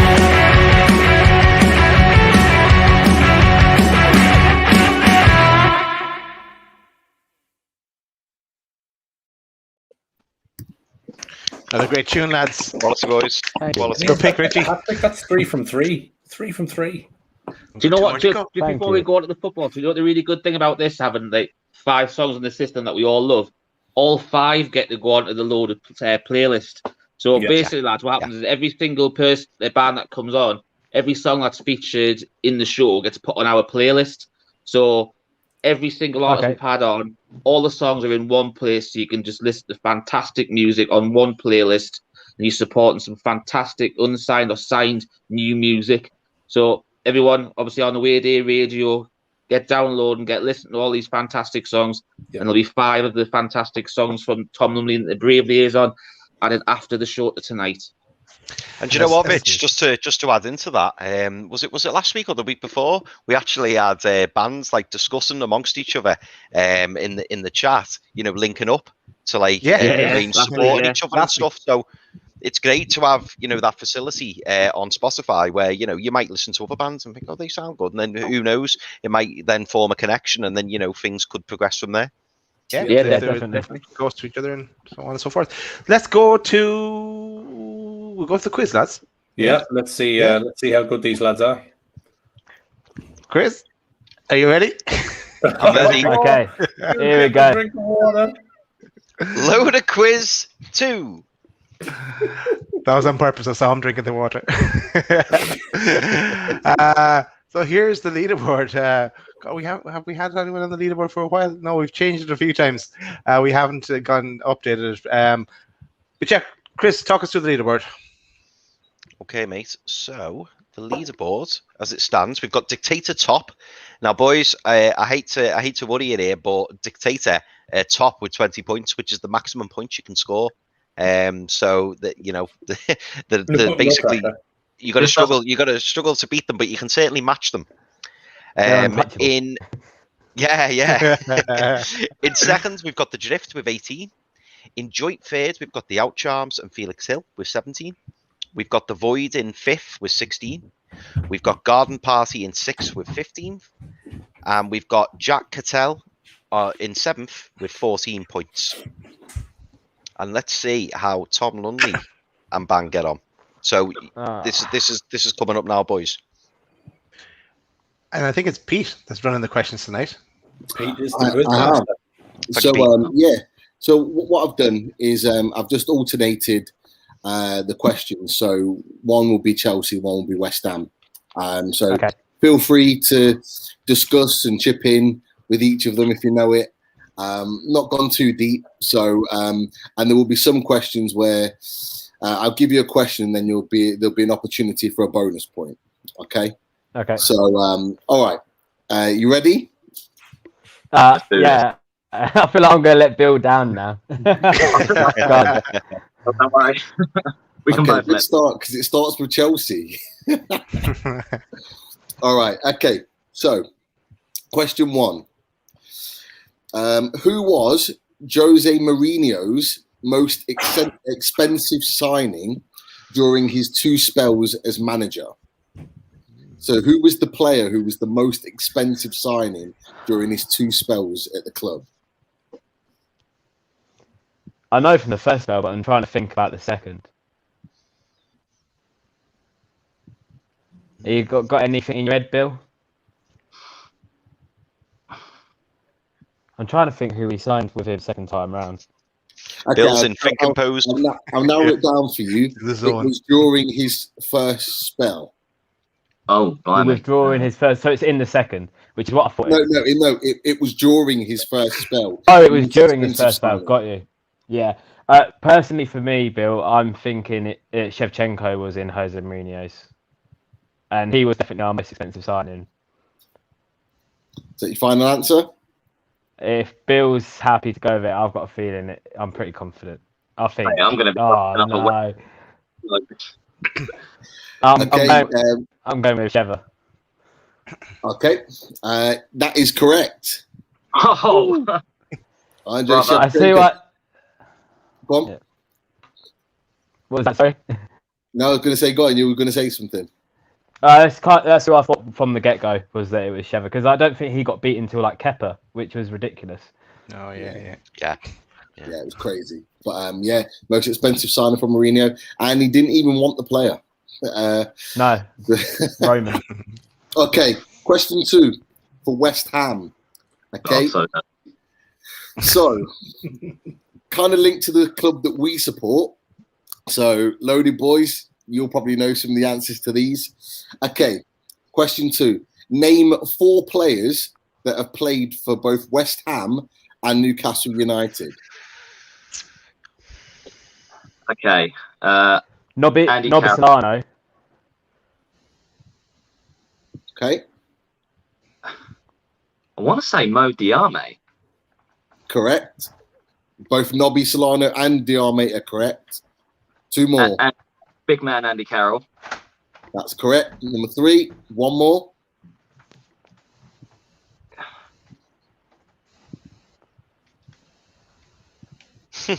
Oh. Wait, what we got? West Ham and Newcastle. It's a good question. Kevin Nolan have a spell at Newcastle at any point? Who was that? Kevin Nolan. Yeah. I was about to say, you are correct. I was about to say one of the clues is that he has been on your bench as an assistant manager recently. Nobby Solano is, Kevin Nolan is the 4th one. You could have also had Kieran Dyer. You could have also had Scott Parker. You could have also had Marlon Harewood. Yeah. He was in our first championship season. Scored some good goals as well, including against Middlesbrough. And also, I don't think you said it, Demba Ba. Oh yeah, what a player! Lee Boyer as well. He was on loan for you guys for the second half of the season, then signed for us on a free and tore it up. He played. He did. He played for us as well. Yeah. Absolutely. Okay, question 3 on to Chelsea. So, who scored the winning penalty as Chelsea won their first ever Champions League trophy? Video dropper. Correct. Easy. Thought I'd go easy on you on that one, Tom. Thank you. Good one. Moving on, question 4. Okay. Maybe a slightly bit more difficult. No. You probably know it. It's like a shootout. Sudden death.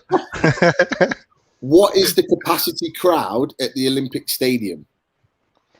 Is that the pre or post the additional amount? Because I think they added a further 3,000 or 6,000. Oh, I'm going to go with what originally it was, because there was a capacity crowd for the Olympics, and then it was reduced for the football stadium. That's right. So I'm going to go with what it originally was when you guys first moved in. I'm pretty sure I know this. If I remember rightly, to the nearest 1,000, when we first got there, it was 57,000. Okay. Ooh, close, but not quite close enough. It was actually 60,000. 60,000. I was going to say 60. Yeah. Relook into that, because they did, like I said, they added a further 3, and I'm pretty sure that they had to go lower than the actual capacity because they were just blacked out. I was a season ticket holder until Monday. I could be wrong, but I'm going off the steward's inquiry. Yeah, we'll check that out. We'll check that out. VAR. We'll give you the point until it's confirmed. Okay. Because it's 3K out, isn't it? And he said 3K, so it could be. Yeah. Look, I can't argue with a season ticket holder until Monday. I cannot argue with that. Okay. Question 5, back to Chelsea again. Okay, 2-part question here. Who is Chelsea's record goal scorer? Super Frankie Lampard. Spot on. That's a point for you. But the bonus point is with how many goals? If you need multiple choice, I can do multiple choice for you.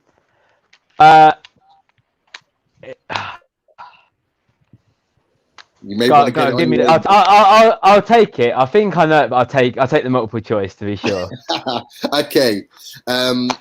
Is Frank Lampard your record goal scorer with? Bill's right, by the way. Bill's like The point is yours, Bill. Top man. VAR is in full effect tonight. So is Frank Lampard your record goal scorer with either 201 goals, 211 goals, or 221 goals? I'm pretty confident it's 211 goals, the second option. Correct. Yeah, that's what I thought it was. Yeah. I was in between that and 213, and I don't know why I had 213 in my head, so I'm glad I asked for the multiple choice. No, spot on. No, 211 goals, record goal scorer. Okay, West Ham. I'm glad you're a season ticket holder because we're going back a few years now. Okay. Sorry, Pete. Just before you kick off, I have checked out the capacity piece on Wikipedia, so I will read this out just so we know. So it says here that. Did you miss this bit, Martin? What? Did you miss this other bit? No. Which bit have you got? Oh, yeah, there you go. Sorry.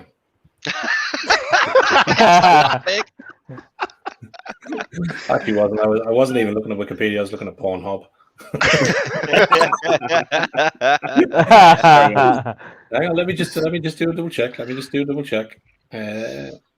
want to make sure it's right. He was watching that second song back. The lady in the video isn't on there, Martin.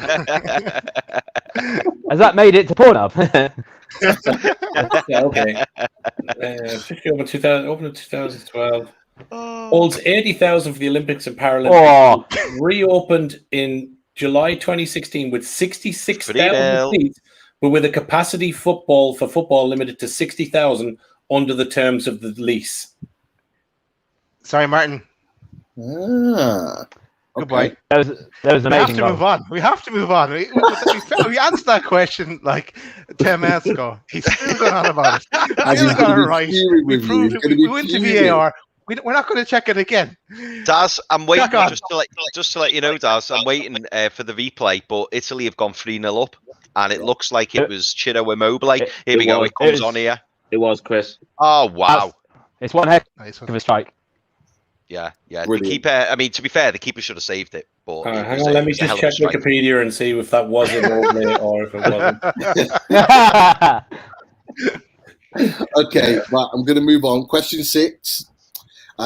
Again, West Ham question. So, the legendary left back Julian Dix wore what number shirt between 1994 and 1998 for West Ham United?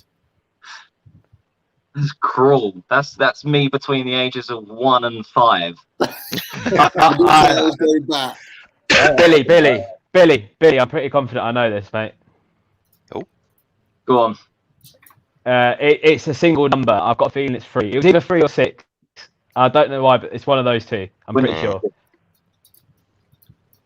sure. I've got a feeling it was 3 then. So, long story short, but growing up as a kid, Julian Dix was my football coach. So I've got a feeling. I remember. I'm sure I've seen photos and it's 3. I need a final answer. No pressure if you get this wrong, Tom. I will never live this down if it isn't. I'm sure it is, Bill. I won't give you too much grief over it because I don't know it either. So. And he was a left back, and number 3s do play in number 3. Number 3s normally are the left back, aren't they? So I can see you thinking. Let's go for it. Number 3. Correct. Number 3 is. I thought it was. Is it correct? Yeah, I had the same feeling, Tom. So I didn't want to curse me luck then. It's I was wrong. Yeah. that is also listed on Wikipedia, just for those that want. Are all the answers correct so far? Yeah. Flying. So I can put this comment up. So Dictator are shitting themselves. Okay. Next question. Number 7. So Chelsea. Okay. Ashley Cole moved from Arsenal to Chelsea in 2006 for $5 million. But which player moved the other way? Oh, what a question! Great question. I'm pretty confident it was William Gallas, and I'm going to go with that. Correct. It was William Gallas. Well done. Tell you what, boys, there's some football knowledge here tonight. Yeah. Hardest quiz ever. And it's weird when they came on because I actually thought Billy do really well. I thought Tom would fuck it up, but he's doing. He has surpassed what I thought he would get to. So well done. Billy will probably tell you when it comes to like stats and weird things with football, I'm very annoying. There you go. Very good. He wants Keith's job, Martin. Yeah, exactly. It looks like Keith's been outdone. We've got 2 more statos here. Yeah, exactly. Yeah. Well, some of Keith's team was definitely debatable. But we'll save that for another day. Definitely. Okay. Next question. West Ham. Okay. So, who did West Ham sign from Olympique Marseille in June 2015? Go on, Billy. He wore this shirt, that shirt with this exact colour, and I was there for the amazing free kick against De Gea in the FA Cup. Dimitri Payet. Correct. Fantastic. Bonus question. For how much did he sign for West Ham? I don't know that. I think I might know this. I can go multiple choice if you want me to. Narrow it down. Again, I've got a couple of numbers in my head that I think it's one of, and I'm hoping that one of them comes up. So give me the multiple choice. See what happens. Okay. Did he sign for 25 million? Did he sign for 30 million? Or did he sign for 35 million? Bill, you ain't got any more than 25. I was shocked at that. There's no way you pay more. To be completely honest, none of the answers that I had in my head come up in the multiple choice. Me neither. Me neither. So I am going to go with the 25. Okay. Oh, no, I don't like this. Oh, 30. The answer is 30 million. Dimitri Payet signed for 30 million. Fantastic player, though. Much money.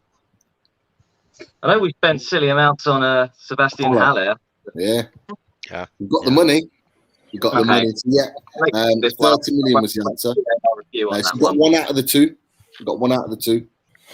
Okay. Next question. Chelsea.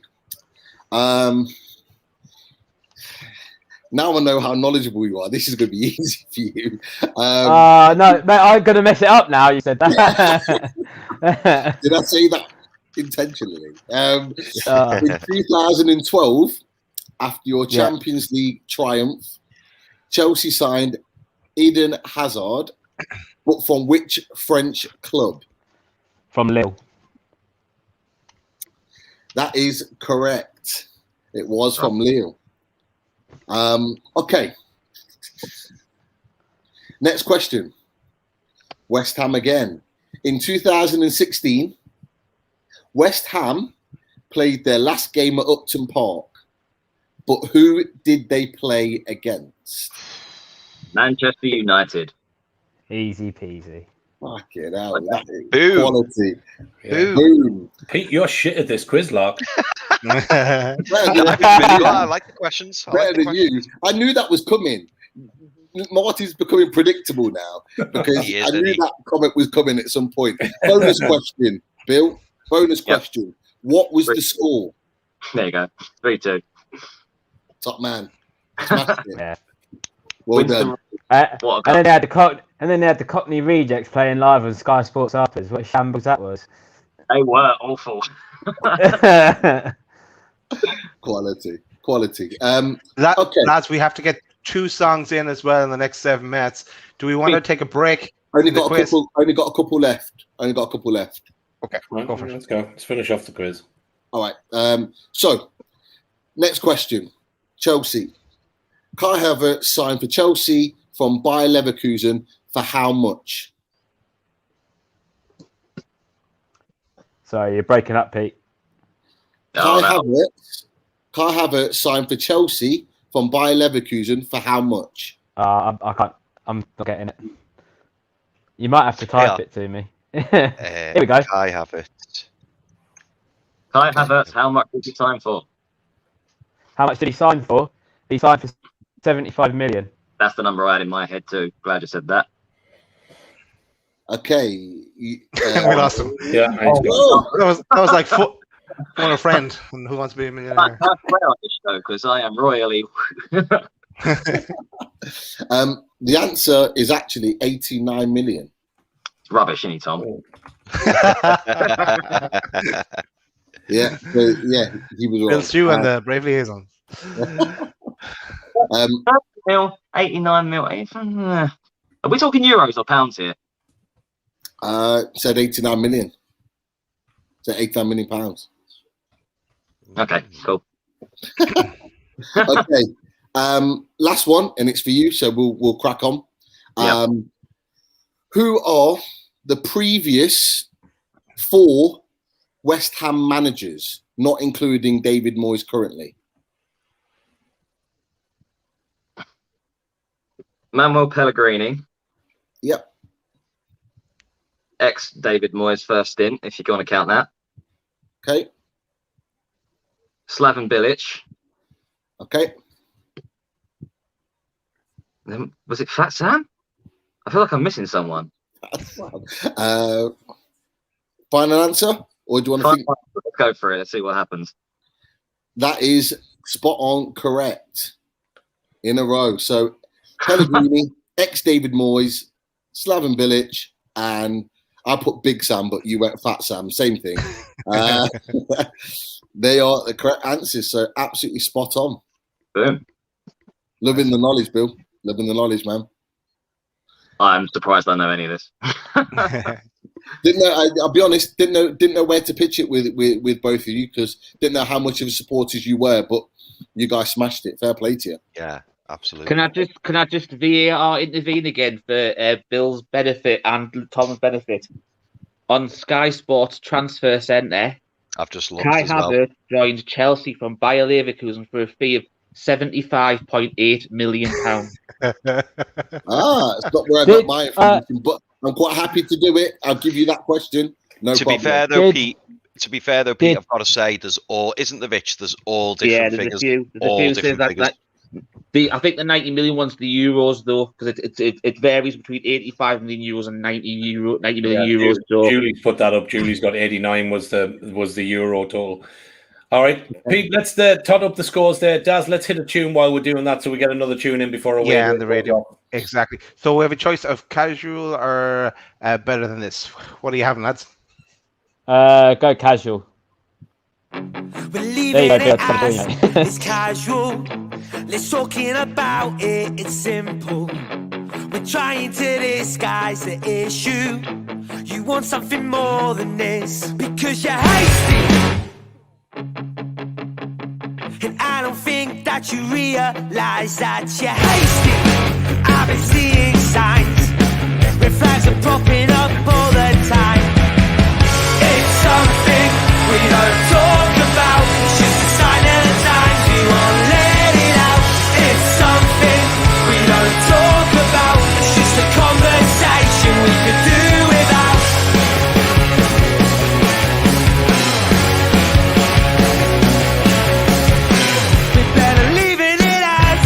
Casual, we won't talk it out, it's simple. And we're best off ignoring the issue, yet you're still wanting more than this because you're hasty. And I don't think that you realise that you're hasty. And I've been seeing signs, red flags are popping up all the time. It's something we don't talk about, it's just a sign of the times, we won't let it out. It's something we don't talk about, it's just a conversation we could do without.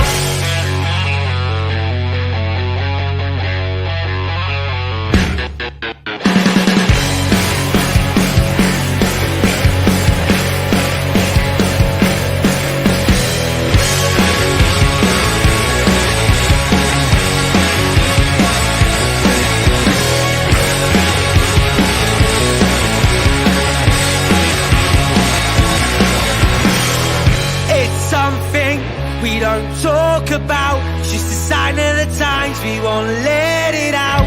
It's something we don't talk about, it's just a conversation we could do without. It's something we don't talk about, it's just a sign of the times, we won't let it out.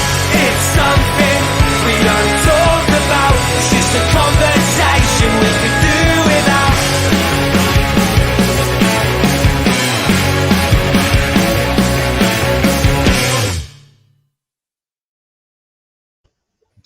Woo! Love that. Quality Love voice. that one. Because you're hasty.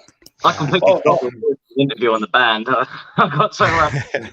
Yeah. All I would say is that, like, what the hell is going on with all the white gear? It's not the fucking Eurovision, lads. Come on now.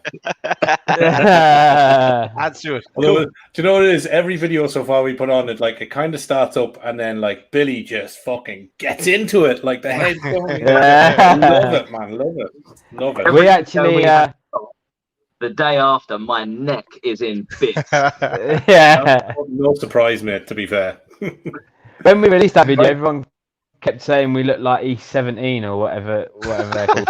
And so on the tour we did after that song came out, we walked out on stage to E17. And, nice. Yeah, it was funny. Right, Pete, how did these boys get on? Okay, absolutely top performance, but with only one question wrong, they scored 19 points. Well done, lads. Now, hold on. This is where we need to decide something, because obviously, there was one question, a bonus question in there that wasn't part of the quiz that they did get right, and that was the 3-2 score against Man United. Hell of a shout, that. What do we do? Do we go that they got 20, or do we stick with the 19? They did get an official question wrong, but what do we do? I mean, I'm just the quiz guy here for tonight. What do you guys think, Loaded? Martin, do you know what I think, Martin? Do you know if you put some 20 right, and the festival was about putting on next year, it works out if you work from Jack all the way up to Dictator and Tom Lumley and the Brave Liaison. They'd make two good headline acts, wouldn't they? Yeah. Well, me personally, I think it's been an outstanding performance from the boys. I think Billy did extremely well considering Tom was dropping in and out. But I think, to be fair, I will give both of the boys huge credit. I thought their football knowledge was hugely impressive from the two of them. There were some good questions. So I think in the spirit of fairness and all things good, I think we give them the 20. We put them joint top, and we've got two massive headliners for next year. I think that's it. And Well deserved. 20. 20. There you go. Julie says 20. So Julie says 20. It's 20. We don't argue with Julie. Julie spoke. We definitely don't argue with Donal. Very good. Right, we have to wave goodbye to the crowd at Away Day Radio, so we will wave and say goodnight to them. 2 minutes ago, They're gone. They're not hearing it now. They're not seeing it. They're not even hearing all that. But yeah, if you do want to re-listen to this and listen to the tracks and listen to the crap that we come out with for 2 hours, Away Day Radio's 1 to 3 on a Saturday. Dino and the boys, they like to play us. So get on Away Day Radio for some fire and have a bit of a listen. Dino's going to come fucking look up at me now. Stop doing that. He probably won't hear this bit, but yeah. No, he won't hear. No, he will, because he'll listen to the backtrack. But anyway, Daz, are we going to do sponsors while we're on? We will. Let's talk. Talk to us about Martin about MBS. Or is that Richie? Richie, do you want to do MBS, pal? Yeah, you can do. Mind, Body and Soul. Obviously, fantastic cause, charity working for, especially for men's mental health. They've done some fantastic stuff over the lockdown period in particular. The main difference between Mind, Body and Soul and your normal mental health charities is the donations that they hand out may not be astronomical amounts, but they are amounts that stop people in stressful situations, mental health deteriorating to the point of, people might do something severe. So stuff like £30 to get to work for the rest of the month, £50 your gas and electric bills and stuff like that. So every single penny matters to Mind, Body and Soul. So Adam and the boys at Mind, Body and Soul do some fantastic work. You can catch them at mindbodyandsoul.uk, where they've got some fantastic merchandise there. Both myself, Martin, and Daz have got some of the t-shirt and the hoodies. You can also get normal mugs, coasters, beanie hats and stuff for the winter as well. And we also will have, this is an exclusive that the lads don't even know about yet, we do have a prize coming on behalf of Apollo Junction, which will be doing a charity football card with all profits going to Mind, Body and Soul. Oh, very good. Brilliant. Excellent. There you go. Nice one. Okay. Cool. Martin, you did a very good job of talking about Away Day Radio and Dino and the lads, Gary and all the other DJs on Away Day Radio playing. Our show plays back on Saturday from 1 to 3. Of course, the guys also have a concert coming up. They're going to have a few different concerts, but they have one concert coming up in 29th of August. The Institutes, The Drift, Athens, the Astras, Jay Tennant, Miles Cheshire. And I think actually we, as part of our show on Friday, which we'll tell you about in a few minutes again, we're going to have a giveaway for 2 tickets to that show. So that's something to look forward to, and tune in on Friday if you're in the chat and answer one of our trick questions, maybe. But yeah, love that impersonation, Martin, by the way. So that's the sponsors, really. Maybe we'll talk about what's coming next week. Yep. Is that okay with everyone? And we'll play out then with the boys' tune. Let's go for, well, first of all, we mentioned on this coming Friday that we're doing a match day live, England versus Scotland. We start at 7:30. Kickoff is at 8:00. We'll have a few prizes to give away on the night, so stick with us. And we have a few more people joining us as well. I know Donald, who's in the chat, is going to join us, and Chris, who was in the chat earlier as well, is also going to join us. And we're going to have Jamie, and we'll see after that. But Holly will be on. Holly's with us as well. Great. Holly is coming on. Yeah. Lovely. So that should be a good night, and we'll go through the match. It's where it's coming home, and then coming next week. Sorry, Daz. Just as you said, we have got some giveaways on Friday show, so we will have a giveaway from Mind, Body, and Soul. We will also have a giveaway from Centrail, our sponsor of Loaded Mag, and as Daz and Richie alluded to there, we will have some ticket giveaways as well. So tune in Friday night, drop into the show, and yeah, we've got a handful of giveaways, bits to give away. So come and join us for the match and have a bit of crack and win some prizes. Cool, perfect. Just before we close out as well, just coming up next week, 23rd of June, loaded headlines, loaded mystery guests. We'll go into the quarterfinal stage then of the loaded fans 1 to 11, and I never showed you, and I should have had it here somewhere. I'll show it next week. We've all 8 quarterfinalists. So yeah, we'll play that out then just on Twitter. We might get the final. Then we might bring the 2 finalists back in on the show again. We've got Loaded HQ Euro leaderboard. We'll have special guest Parade coming on with us next week. Looking forward to have Parade on board. We'll have a loaded quiz. Follow us on Twitter at LoadedHQ1, Instagram at LoadedHQ, and subscribe to our channel, please, at youtube.com/c/LoadedHQ. Anything else we want to say, lads, before we bring the night to a close and we play out with the last tune from Tom Lumley and the Brave Liaison? No, I suppose from me, massive thanks to Billy and Tom for coming on, and obviously the boys that couldn't be on tonight from the band. Keith did put up a thing there with the 2 bands, Dictator and Tom Lumley, on 20 points. Maybe what we need to do, depending on how the season goes, is bring both bands back for a tie-breaking session. Yeah. So we'll have a look at maybe doing shootout. I'm game. We will do something like that. It's a massive thanks from us, lads, for coming on.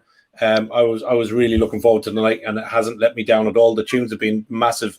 And Tom, you and Billy have been absolutely amazing, so thanks for that. People that aren't following you, or where they want to hook up and get your music, where can anybody that's watching us find you guys on media and stuff? We're kind of everywhere, all the usual stuff, Spotify, Instagram, Facebook, Twitter. If you search up Tom Lumley Music, they'll be able to find us. Okay. Cool. We nearly got little bits there. You're beeping in and out, a bit like R2D2, but we kind of got the gist of that. Billy will put it up somewhere on Twitter anyway, but if not, we'll send it on. We'll keep supporting you guys and pushing stuff out, and look forward to having you on again. As Daz and the boys alluded to, we jokingly put up something on Twitter earlier this year about Loadstock and having some kind of a gig in 2022. Which Richie has kind of taken to his heart.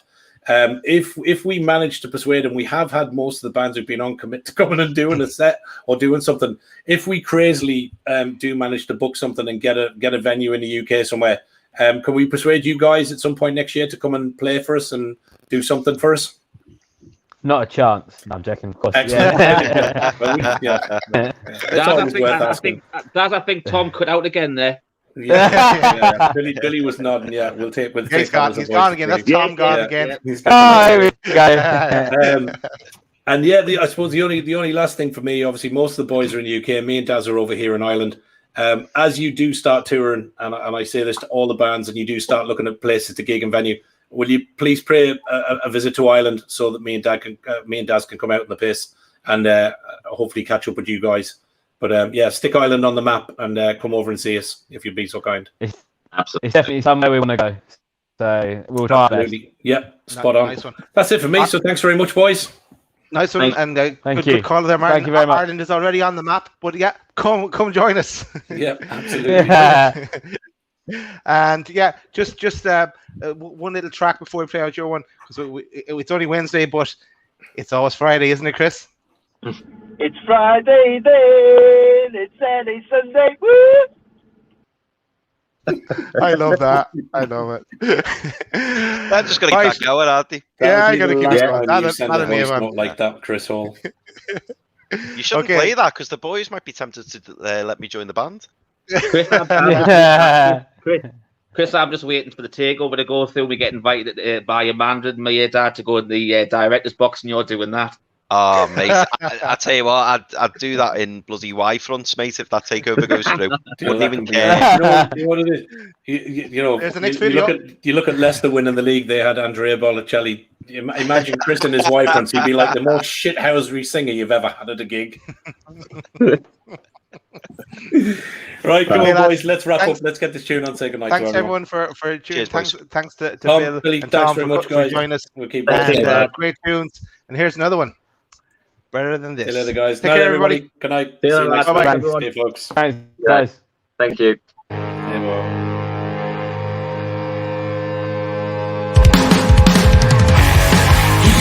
who's got the power now? Take the negatives and stamp them out. Now we don't get the easy life. We were living 2 steps from the edge of the knife. We were living 2 steps from the edge of a knife.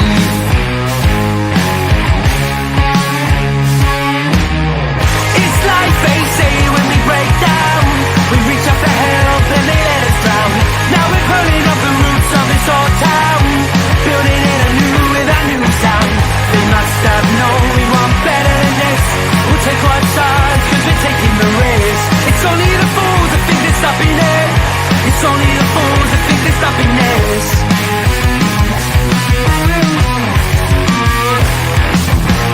We get the feeling we're not heard so we protest.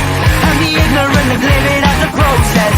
Now we ain't bleeding for the easy life, but we were living 2 steps from the edge of the knife. It's like they say when we break down. We reach out for help and they let us drown. Now we're pulling up the roots of this old town, building it anew with a new sound. They must have known we want better than this.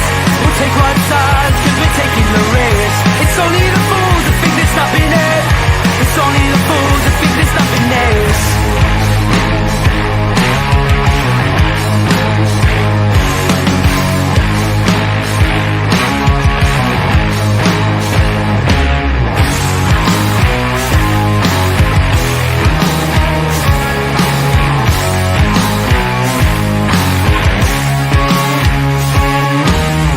It's like they say when we break down. We reach out for help and they let us drown. Now we're pulling up the roots of this old town, building it anew with a new sound. It's like they say when we break down. We reach out for help and they let us drown. Now we're pulling